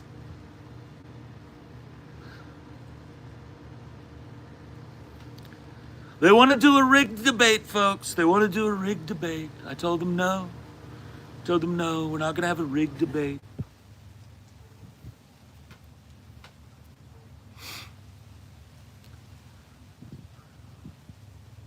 Oh yeah, that. We're not going to have a rigged debate. We're not going to do it. I told him, Joe, we're not going to do it. We're not going to do it. You want to have a debate, Joe? We'll have a debate, Joe. But if you're going to turn off my mic, I'm not going to do it, Joe. Joe's running scared. Sleepy Joe knows that we're winning. We're winning big. We're winning big.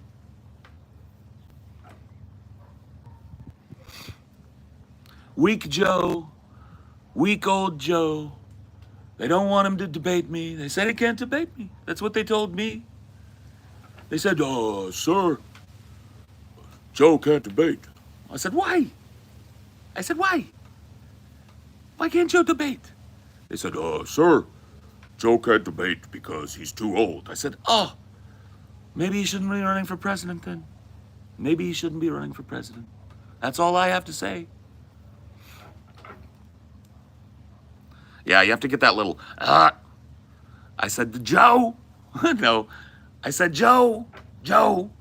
I can't do it. I see skies of blue.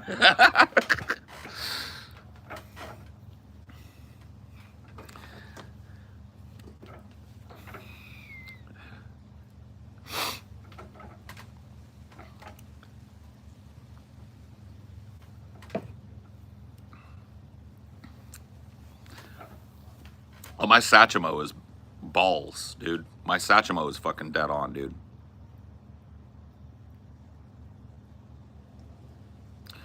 Come on over to Duke's place. Fellas, get your kicks at Duke's place. Ladies, get your kicks at Duke's place. Come on, Duke, let's go. I love that song, dude.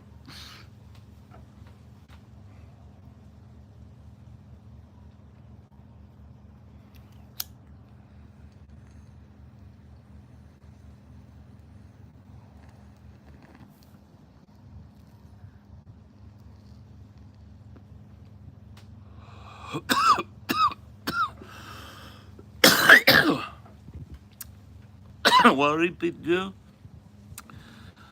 The fabric in the top of the screen, my umbrella. It's breezy, and my umbrella is kind of flapping in the wind. I have it put down now. Paul, do you play instruments? None with any proficiency. When I was a kid, I learned to play flugelhorn, trumpet, and cornet. But I never got really good at it. Never really learned to fully sight read music. So no, not really.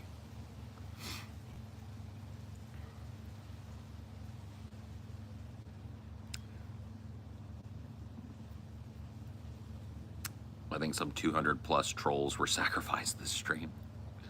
Hi, Queso. Hi, buddy. I think it's still light out. Days are getting longer. Well, yeah, it's fucking beginning of summer. So, yeah, it doesn't get dark here till like 9 p.m. Light up in the middle of the day. You're all right, Paul. Sorry I've said some meanie pants things to you before. That's okay, buddy. You're all forgiven. I don't even remember them. Internet is such a cesspool now. It really is, yeah. Hey, Paul, excited for any new media? Yeah, I mean,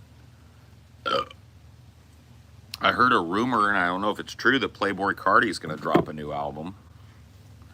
Kind of looking forward to that. It's been a while since Whole Lotta Red.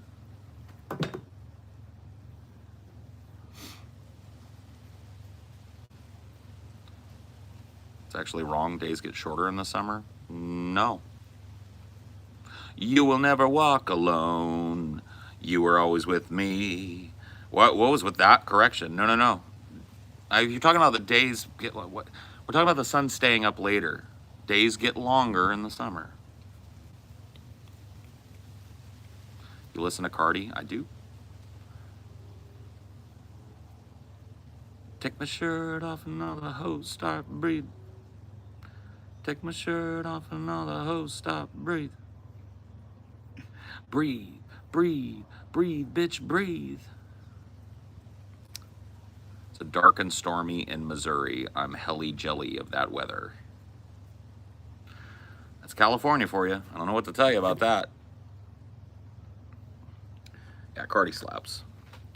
Doom, doom, doom. Paul, do you know of any hip hop artists with really poetic lyrics? MF Doom, Brother Lynch Hung is one that I think about. He's really good, actually. Lyrically speaking, I mean, my favorite, like the best storyteller that ever existed in rap was Slick Rick. I mean, there's a lot of them, man. Dick Van Dyke won some kind of award last night on the Daytime Emmys. Would you say he's a character actor? Yeah, one of the most famous of all time.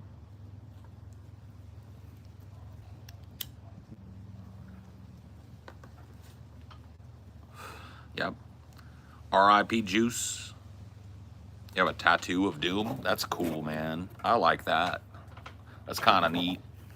I can dig on that.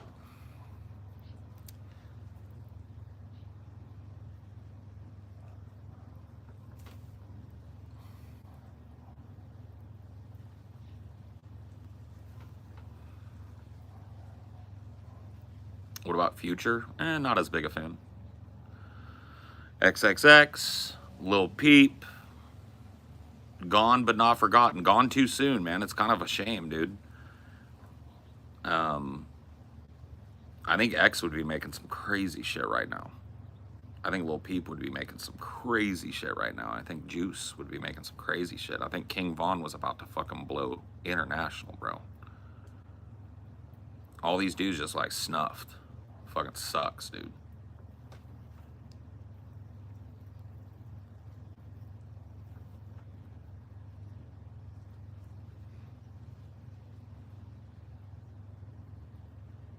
Yeah, read the room, Envy. How does it feel listening to artists who are way younger now? Pretty cool.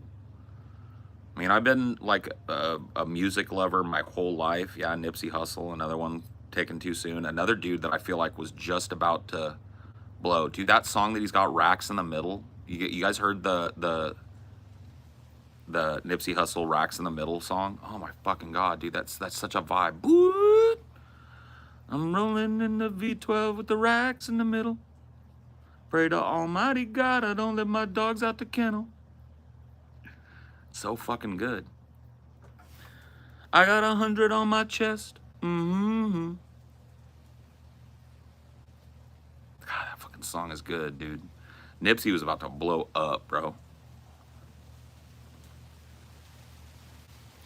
I was rolling in that V12 with the racks in the middle.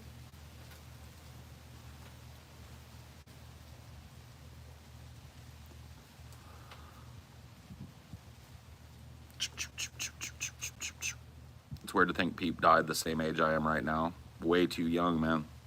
Way too young. But I come from that generation, man. I lost Kurt Cobain when I was just a fucking little kid, dude. And I was devastated. We talked about that last night, I think, or the night before, maybe.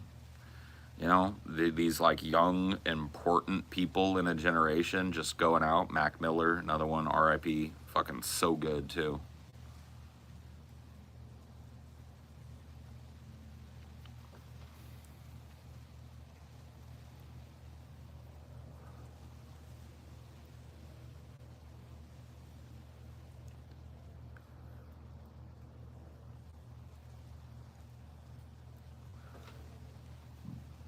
was watching Unsolved on Netflix last night when Pac's bodyguard was recounting the events of that night. It made you cry. Yeah, I mean, that's fucked, bro. Nipsey was fucking great, man. Nipsey was gonna be an actor, bro. I could tell looking at that dude and watching him perform and watching him in interviews, this dude's gonna cross over. He's gonna be big, bro. Dude, who would have been better to play fucking, you know that recent movie that came out about Bob Marley? Who would have been better to play Bob Marley than Nipsey Hussle? If they do a fucking biopic on Snoop, which I think would be fucking amazing, who better to play that than Nipsey Hussle? This dude was about to be big, bro. This dude was going from strength to strength. He was very much like inspiring all of his audience and being just great, making great music, making great moves, and he's fucking just dead, bro.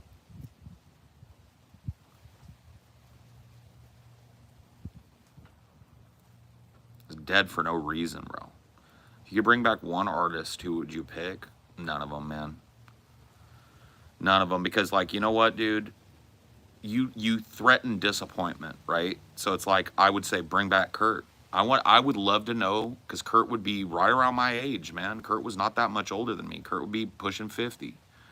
And I would love to have that catalog of music between 27 and 50. You know, but maybe it sucks. Maybe one of the reasons he went out the way he did is because he didn't have that in him anymore. You know, better to burn out than fade away. What does that mean? Like, depression, of course, but like, maybe he just didn't have he didn't have it in his gut anymore. Maybe what he would have made would have sucked or been soulless or shitty, or maybe he would have just gave up. You know? Things happen the way they happen, man. You have to deal with them. I know it's okay to fantasize and stuff and think, oh, what would I do if I could bring this back and go back in time? But, like, honestly, don't live there, man. I lived there a long time. Dude, back when I first started doing this, when I mean first started, I mean like 2006, 7. Bro, I was a dude, I lived in the past 100% of the time.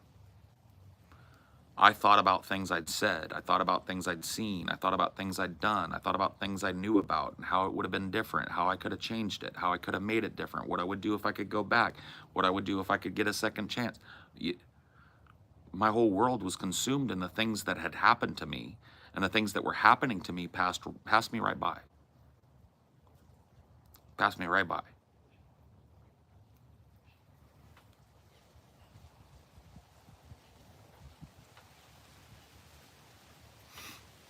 Nipsey was so inspirational that even some gangs miss him. I remember a gang leader in Cali talked about how much hope he gave people in poor areas. No, I know. Nipsey was, like I said, Nipsey was already blown up and was about to be a fucking international megastar. He just gone, man.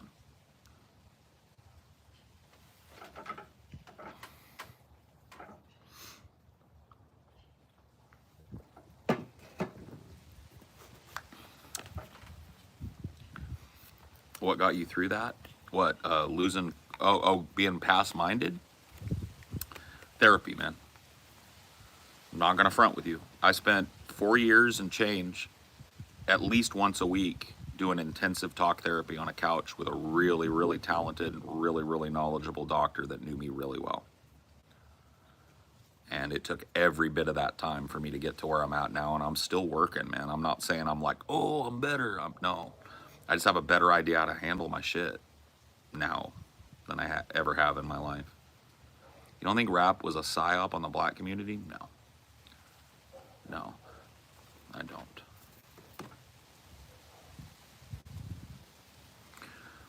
It's definitely my problem. I can't enjoy anything in the present because I'm so fixated on the past. Everything feels so stunted, so numb. I've become so numb, I can feel you there. Become so tired, so unaware. Another guy dead, way too young, Chester Bennington.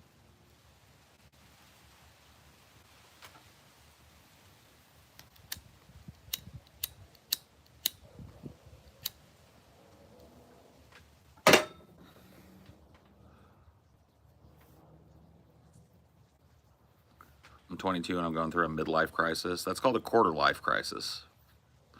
I feel like it's over for me to learn new stuff. Bro, can I just tell you something, man? This can be something we can't. Come here. Sit on grandpa's knee for a second and let me tell you something. Let me tell you something, youngster. Bro, if I had a tenth of the potential, energy, joie de vivre, verve, and time ahead of me that I had when I was 22, bro, I'd be a billionaire right now.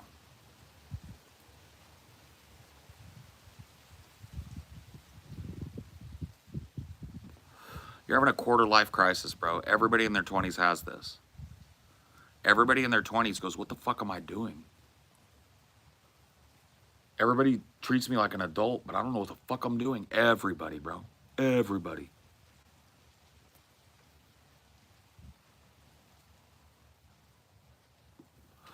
You'll learn. You'll grow. You'll be a different person in 5, 10 years than you are now. And you'll keep growing. 20 to 21 was the worst year of my life. No context or no contest. You hear that a lot, bro. The 20s are hard, man. There's so much pressure on 20-year-olds, and your life is just so nebulous and uncertain at that point in time, man. It's tough. It's not fucking easy, but it works out. If you look at your life as a project, you look at yourself as an ongoing project, and you really commit yourself to trying to learn from any mistakes you make and to be better when you can, you're going to be way better off, man. I swear to God.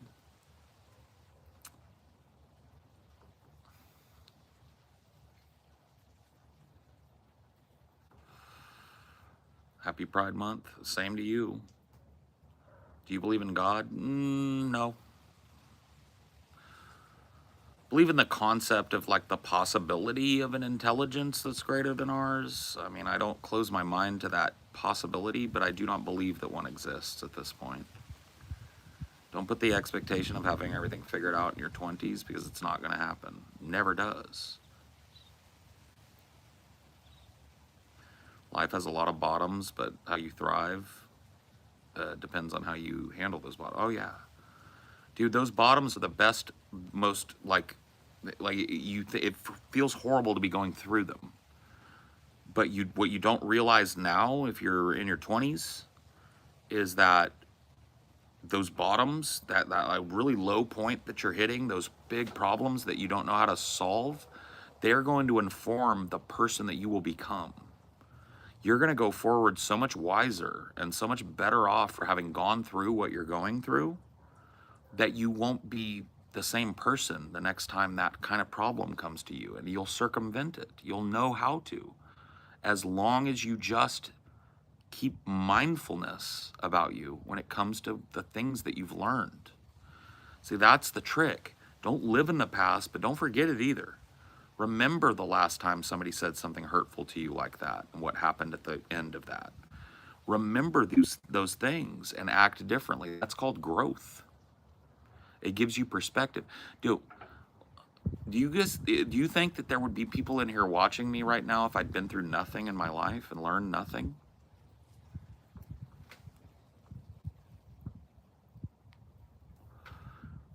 The answer is no. I'll answer for you. The answer is no.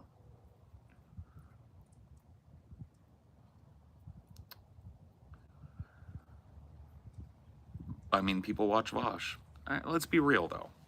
Vosh has been through things. Vosh is pushing 30, from what I understand. I think he's 28 something. He's been through things. It's not like he has nothing to offer anybody. You have a life lesson, too. You're just being tongue-in-cheek. I'm genuinely terrified of not having the knowledge and wisdom to survive in this capitalist nightmare hellscape. I don't want to end up losing everything because I'm young and inexperienced. You will. I'm not trying to scare you, but you will lose everything. You will. You will make mistakes. You will fall down flat, and you will pick yourself up. And at the end of that struggle, at the end of that cycle, you're going to be a stronger person, and you're going to be more prepared the next time it comes time to face plant. You're going to catch yourself. You see?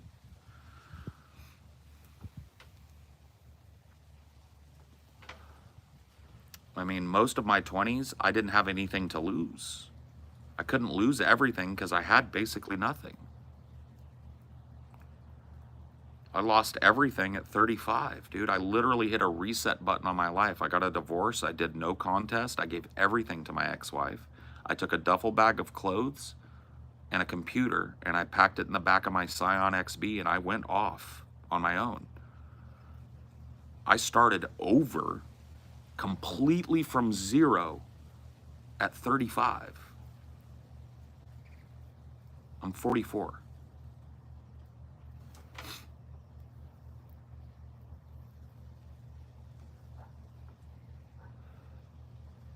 I lost everything, went through a divorce, was almost homeless at 21. Now I'm on a second grade marriage, bought a house, and it's great. Losing everything is sometimes the best thing to happen. It doesn't feel like it when it happens. But yeah, dude, it's life is all about perspective, right? When you lose everything, you have nothing left to lose. That's a positive. When you lose everything, there's nowhere to go but up. That's a positive. When you lose everything, you have a chance for a fresh start. How many people get that and truly take it? That's positive, right? You're not going to feel it during that time. You're not going to feel like, oh, this is a great thing that's happening to me. But at the end of it, 5 years in the past, you're going to know something you didn't know. And you're going to know that you're capable of getting through that type of shit if it ever comes up again. You see? Paul, is a lady we heard earlier, is that your wife or girlfriend? That's my wife, Amelia. Possessions never meant anything to me. I'm not crazy.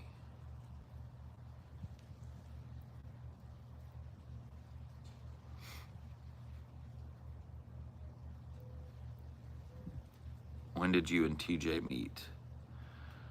We met like online back in like 2008. We like subscribed to each other, started talking.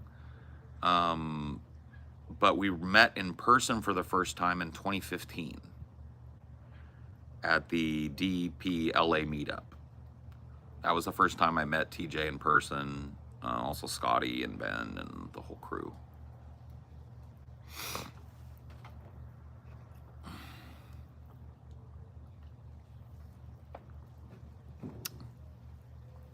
He looked like the troll under the bridge. Don't ban him. Oh, I wanted to talk to that guy. It's cool though, you're doing your jobs. He deserved to be banned, but I wanted to find out like what his thought process behind popping in and saying something like hurtful and mean about my appearance was.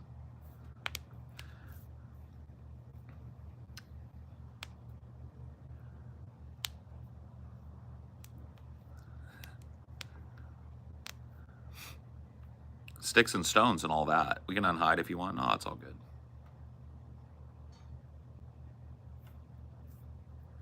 Resurrected. Paul, you don't look bad. You look just your age. Yeah, I should. I don't think I look bad. It's not that like I said, sticks and stones can break my bones. Words never hurt me. All of that, right? Like I've been called fat by a bunch of people. I learned how to take that a long time ago. I just wonder like what the thought process is sometimes. Because I'm being a pretty chill, nice guy, and I'm doing my own thing here, and like I just wonder like what makes people go like, damn, this dude fat. Words do hurt. Words are like weapons, they wound sometimes. Bum, bum, bum. I never really meant to hurt you. I was so sad to see you go. I heard my baby cry. Oh, how if I could turn back time. If I could find a way, I'd take back those words that hurt you. And you'd say, I don't know why I said the things that I said. You turn things into songs like TJ. I'm just singing an actual song. TJ makes up songs more than I do. I was just singing Turn Back Time by Cher.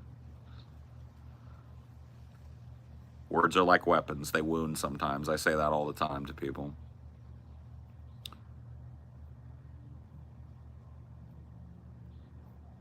Sing some Meatloaf. And I would do anything for love. Yes, I would do anything for love. I would do anything for love, but I won't do that.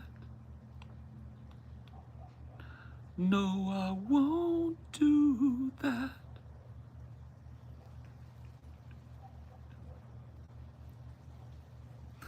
I made Rajram Ramandi puke. Oh, sorry, buddy.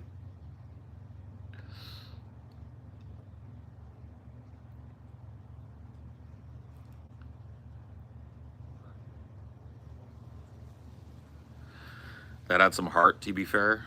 Yeah, I mean, if you're gonna sing something, sing it with your soul. Don't sing it with your mouth.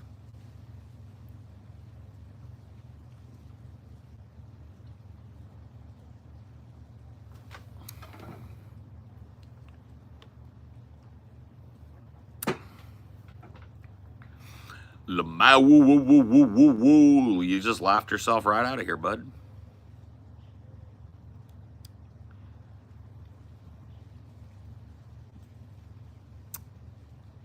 Can you sing Mr. Jones?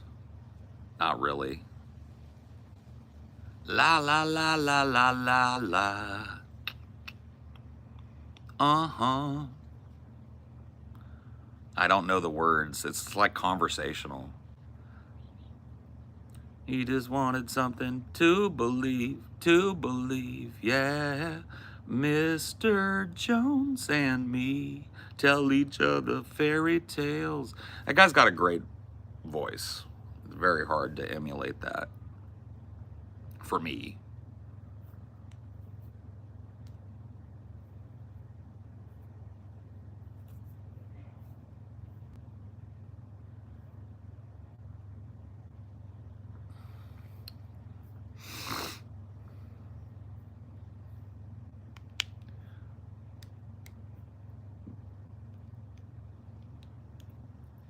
Pizza Hut or Domino's?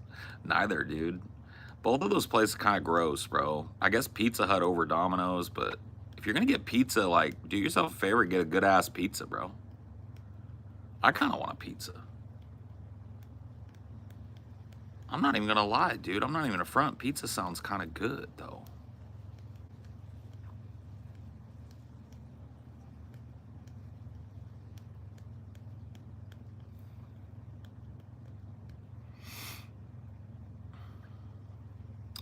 DoorDash that shit. I might. I gotta do it now, though. I'm gonna see how Amelia feels about it. I'm gonna see if the wife feels like pizza tonight. Let's see.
I give up. I don't care. Whatever you want. Dude, that's so fucking annoying. That's so fucking annoying, bro. Oh my god, I hate DoorDash, dude. Fuck you, DoorDash. Got my heart all fucking... Dude, it's 8:30. I wanted to get a Papa Murphy's, the one you bake at home. Right? We get it ordered. She goes to hit order and goes, uh-oh, and they closed 1 minute ago to orders. I was like, you mother. I want to strangle.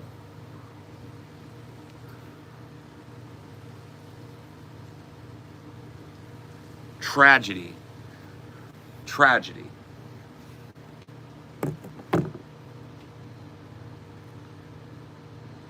Dude, Papa Murphy's is the best because I can control the bake. I get my well done bake every time. It's not floppy, it's nice and crisp on the bottom, it's hot, it's cooked through. Motherfucker. Game over. Fat guy disappointed.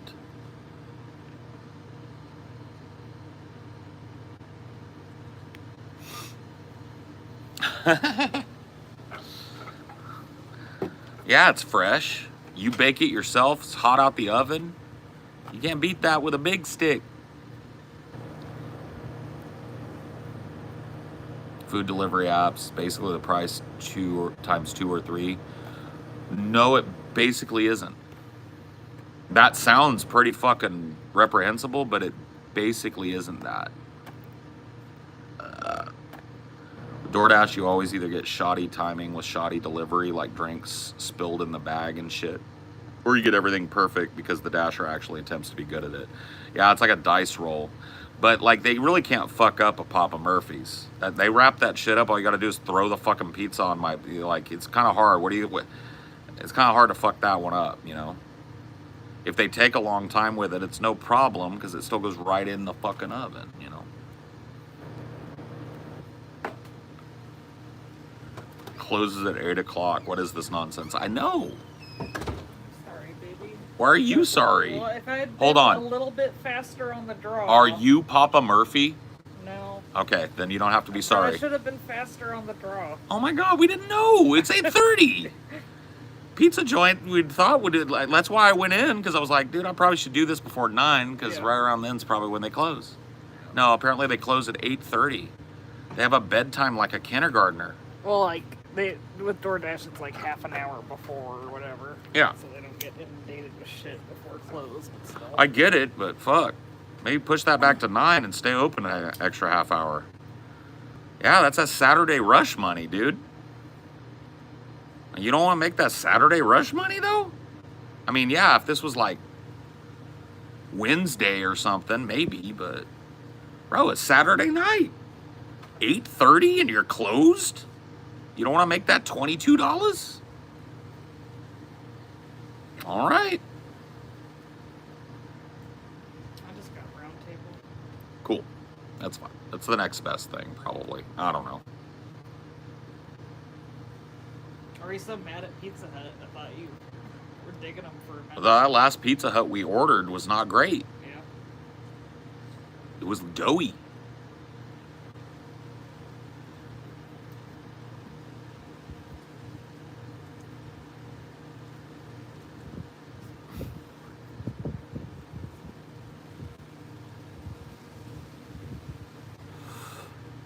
Papa Murphy has 1,300 stores in the USA. I know.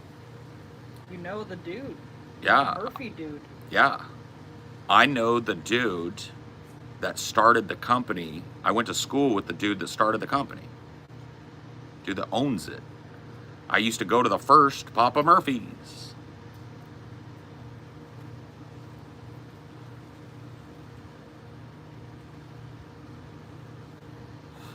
Cap. Or was it his son?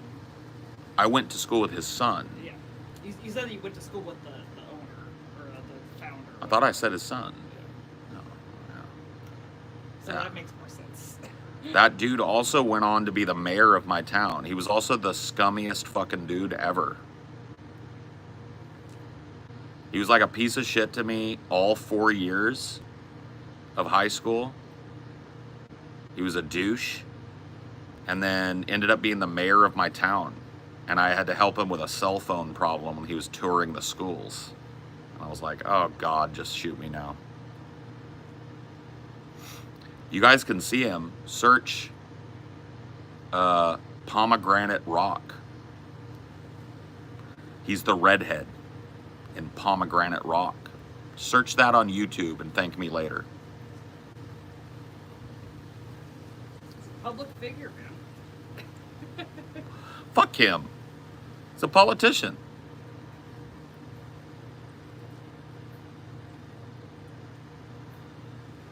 Was his name Brett? Yes. Fuck him. He's a public figure. He's a political candidate. His name is Brett Frazier.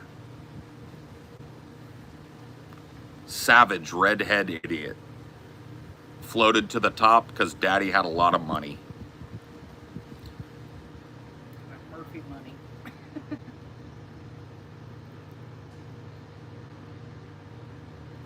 Just another rich boy. Just another reason why I know rich boys. I can smell them coming before they ever even open their mouths. Just rich boy attitude. You're a brokey. You're poor. I drive around in my dad's Jeep. My dad got me a Hummer. I'm now the mayor. You know what I mean? Why? Because you're rich? Because your dad paid for your whole fucking campaign? It's the tone. It's the tone. It's the fucking complete separation from any kind of anxiety about their finances. They don't toil like you. They don't worry like you.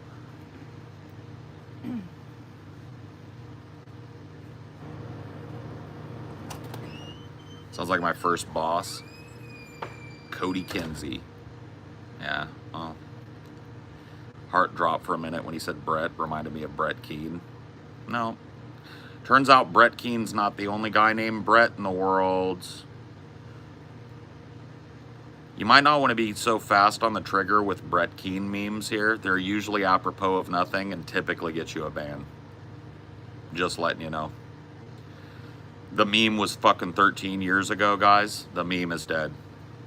It's okay to reference it. It's okay to be wistful about it. It is not okay for me to have to hear that fucking name 20 times a day for the rest of my life. I've said everything I need to say about Brett Keane ever 6 times over and gotten paid for it. I'm damn well not going to sit here and talk about him for free again. I'm sorry for that, but don't ask me again.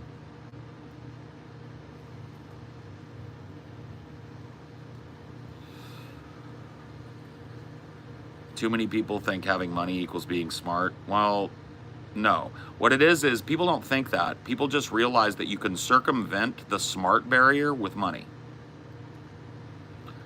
Usually, smart people will float to the top, but if you're a dumb fuck and you've got money, you get to circumvent all that struggle and go right to the top.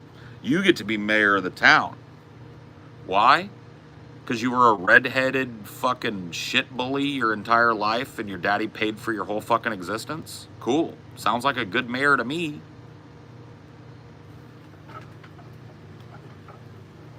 You know what I mean? Fuck him. I gotta read his name on a fucking political sign. He can eat a dick. Say what I know about him.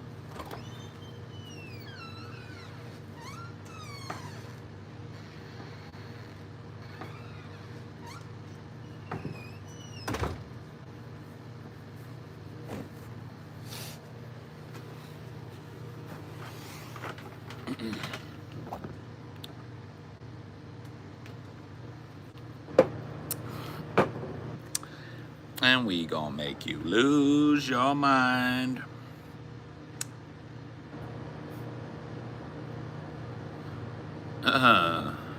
Sounds like someone who only understands life from an economically elevated position, otherwise so help for anyone outside his tax bracket. Yeah. Yep.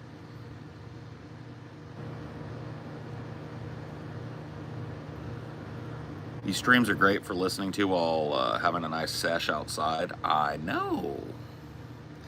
I'm gonna try and take a couple resin hits out of this pipe. Gotta go see the weed man tomorrow, you know? You know how that works.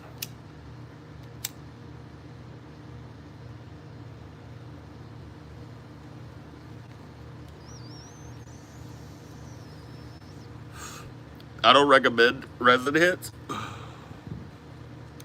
but they do the job.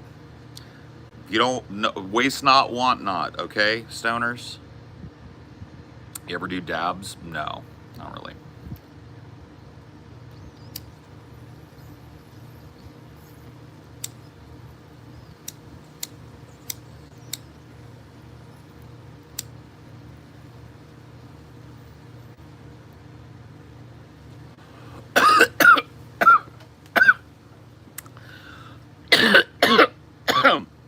It's there and it's gone. Me and Silas literally dig the rocks out of our poles and use it as hillbilly moon rocks. Yeah. There's no reason to waste it, bro.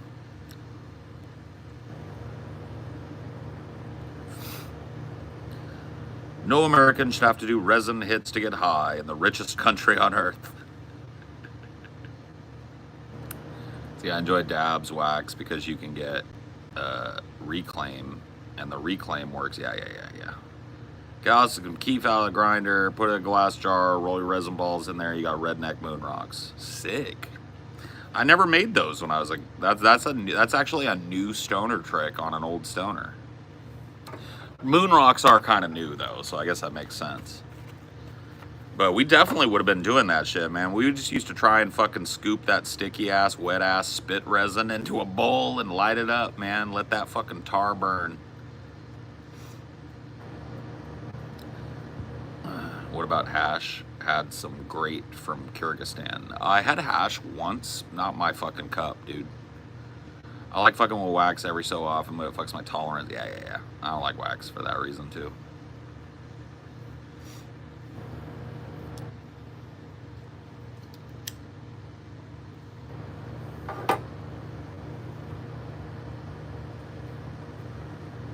Went to the dope man and I said, shit, dope man, can I get a hit?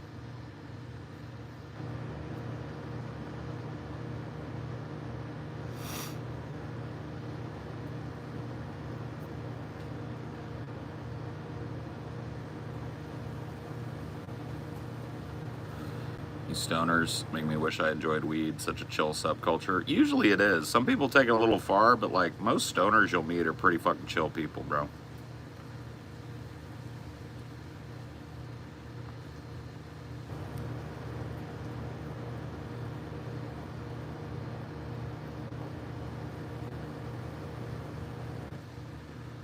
Here in Cali, isn't the weed man just a dispensary? Yeah. It's a colloquialism that is now anachronistic in California. There still are weed men if you want to avoid paying the value-added tax or whatever for the state, but there's no way I'm getting cited or getting a misdemeanor on my record after all these years for weed when I don't have to.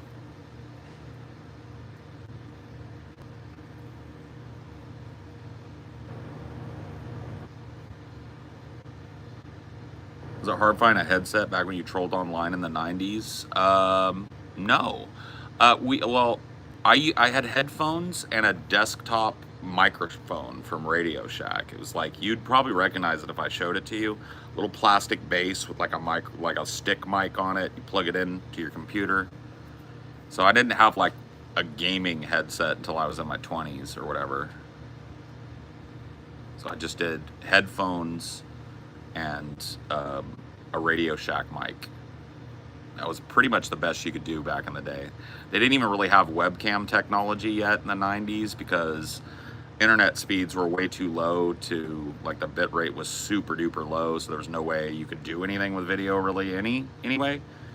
Once the like early 2000s kicked in and stuff and bit rates started to go up, T1 lines started to open up around the country, people started to get cable internet. At that point, you started to get these like webcams with an integrated mic. That was kind of like the standard for a while.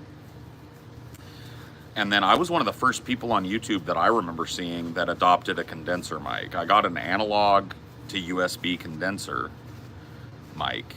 Well, an analog like an XLR mic plugged into a USB mixer. And I was one of the first people I knew. I remember TJ reached out to me at one point and asked me what I'd bought, and I just gave him the list of all the things that I've used. it took a lot more setup than the newer boards and stuff that you'll buy today. Like I use a Procaster 2 board now, and those are just plug and play, man. Back in that day, I used to have to balance my computer audio versus the output. I used to have to do like multiple recordings to see how I was being, I had to like feather my audio settings very particularly, and I had it marked right where I wanted my faders, so if I bumped a fader, I didn't have to fucking dial it back in.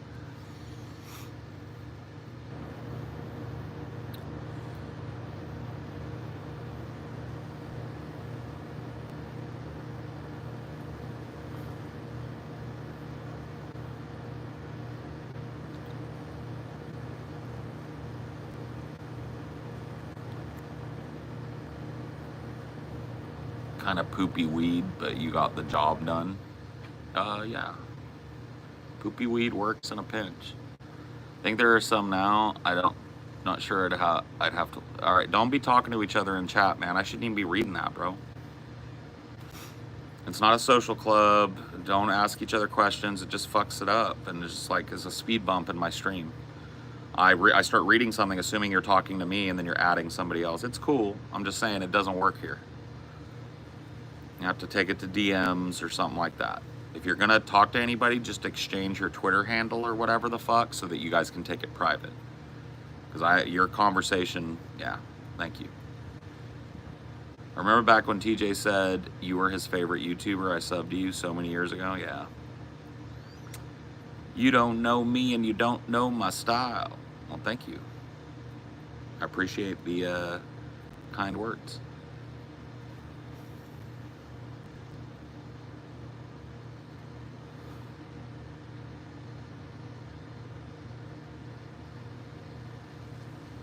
Yeah, poopy weed is the friend you call when you got nobody else. Exactly. Exactly. And that friend is always there. She's always there, and she's always so comforting.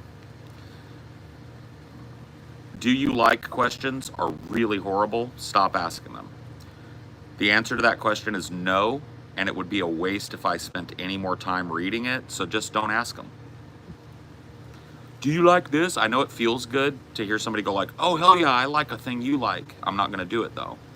It's bullshit. The conversation goes nowhere. Do you like mindless self-indulgence? No. Huh. 15 seconds down the drain. Don't do it. I'm going to train this chat, dude. I swear to God, bro. I will do it. Most of you guys are fine, but it's just like wild-ass fucking shit. No, like, you better learn to punctuate and capitalize, bud. I don't know how to start reading a fucking question that starts with a lowercase d and doesn't have a period anywhere, bro. I don't know how to fucking read that. You're gonna have to learn. You got no excuse, man. You're not on a Nokia fucking phone, dude. You're not doing T9 texting back in 2001, okay? You can type SEEYOU. You don't have to put CU. I don't want to read that shit, bro. I don't communicate like that. I don't know how to fucking read that shit properly. So you're gonna talk like a fucking grown-ass person. That's it, man. That's all I ask. Talk like you're grown. All of you are, right? This is an 18+ stream. I mean, I'm not gonna ban you or anything, but are there anybody in here under 18?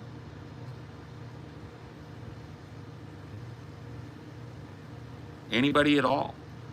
Throw some emojis up in the chat if you're under 18. I really don't think a lot of young people watch me, though. But if you are, pop some emojis up in there.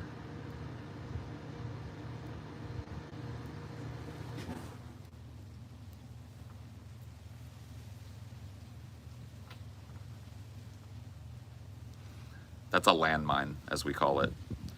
Anybody stupid enough to pop off with a meme or put an emoji in the chat right there gets banned.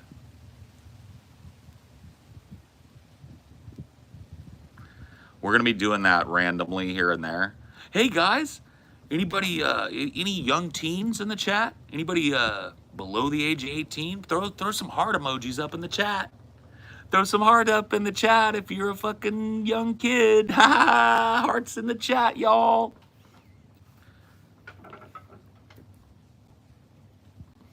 Ban, ban, ban, ban, ban. Get the fuck out.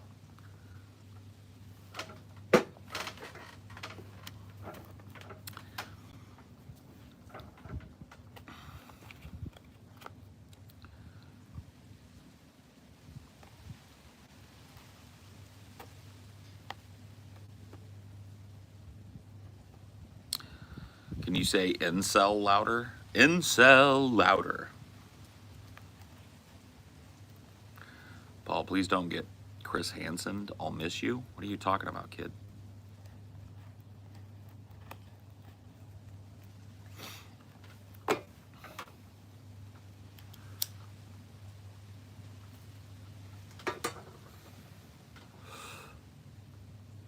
Dad?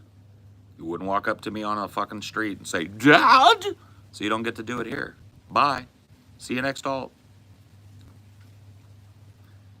Such an easy rule to abide by, bro. You're looking me right in the face, pretend you're walking up to me on the street. You wouldn't say, Daddy, Mommy milkers.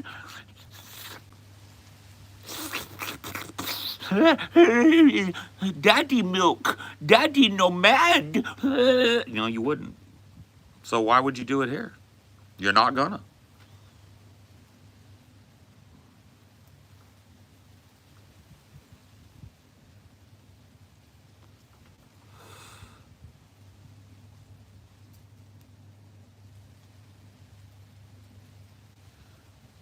You're rewiring people's brains to be better socialized, Paul. At least in here, we're gonna do that. Yeah, in this tiny little microcosm here, we're gonna have actual conversations like punctuation and capitalization, and we're gonna use things that are built into our phones like predictive text and autocorrect. We're gonna download free things like Grammarly, and we're gonna let it do it all for us. Because I'm a grown-ass man, and I don't know how to read gibberish and misspellings and run-on sentences and shit, bro. It's a waste of my time. What is the point of this live? To talk? What do you mean, what is the point of this? We're talking. We're chilling outside. We're talking. Yeah?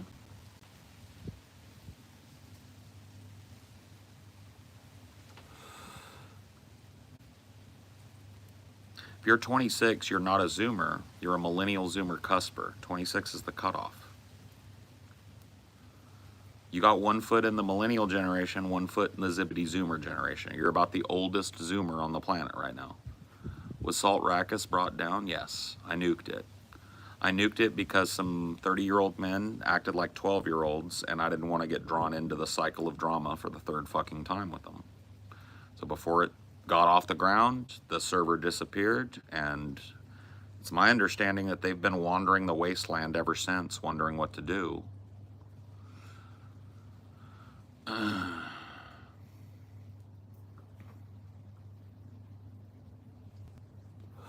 Yep, at 25, you're an old Zooner. Cusper means, so I'm a Gen X millennial cusper. I was born in 1980. 1980 is when it switched over. So I've got 1 foot in Gen X, 1 foot in the millennial generation. If you're a cusper, it just means you're born in the transitional year between one and the other. So 26 is the cutoff for Zoomers. If you're 26 right now, you're a cusper.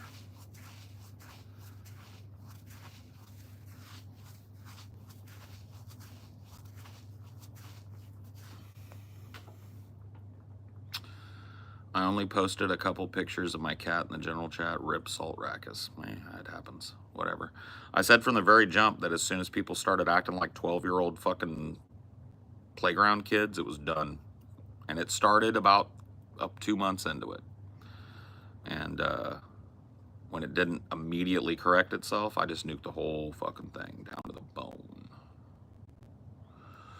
Left some butt hurt in my wake, but guess what didn't happen? A huge cycle of narcissistic drama. Stopped it in its tracks. That's age and wisdom. Not a lot of people would nuke a fucking Discord server with over 1,000 people in it. But I would.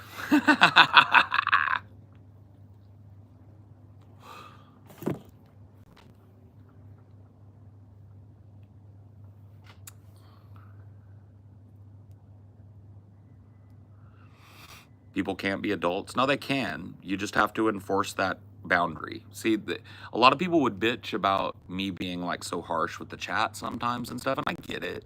And I'm trying not to do it as much, but it has to be said when it needs to be said. And really what you're bitching about is me setting a healthy boundary in my life. See, this isn't my job. I do this for a living, but this channel here, I do it for fun. You notice there's no super chats. This channel is not monetized. This channel is not a YouTube partnership channel, and it probably will never be. Maybe it will be in the future, but for now it isn't. I do this for free. And my healthy boundary is I'm not going to waste my time talking to somebody who's so internet brained that they want to talk to me like they wouldn't talk to me if I was in the street. They want to use like weird sexual language. They want to act like they know me. They want to use memes. All I ask, my healthy boundary is that if I'm going to have a conversation with you or you're going to attend one of my privately owned streams, that I be able to read what you're typing and that you're not wasting my time being immature. That's it. That's all you need to do. That's all I ask. It's my healthy boundary. I don't waste my time talking to people who think that their anonymity entitles them to say weird shit to me, bro. That's the way it is. Enjoyed Salt Rackets while it lasted. Thanks for the good times. It was hard to have a decent conversation. And I know, dude, it got fucking busy. Dude, those voice chats were banging, though. I mean, it's a real shame that, like, drama has to bloom in a community like that, because I felt like, man, for the first month at least, it was really cruising, man. Like, people were into that shit.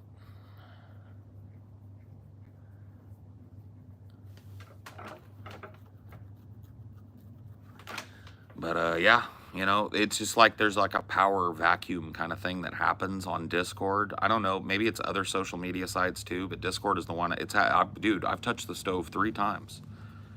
I've watched 3 giant, over 1,000 people Discord servers burn to the fucking ground with me at the head of them. The first 2, out of my control. The last one, my choice. I'm just not going to do it. Like, I'll let other people run it. I'll still use it if I want to talk to people. I'll go in TJ's Discord or somebody else's or whatever the fuck. But as far as running one, being the head of a community there, nope. Not a fucking chance. Nope, no patron Discord. That becomes Game of Thrones too. We had an entire patron like sub Discord for DP, where if you had roles that showed that, you know, if you were able to link your Patreon account with your Discord account, you had roles, you got special access. Some of those people that had roles were some of the most toxic fucking people on the platform and contributed really mightily to its downfall.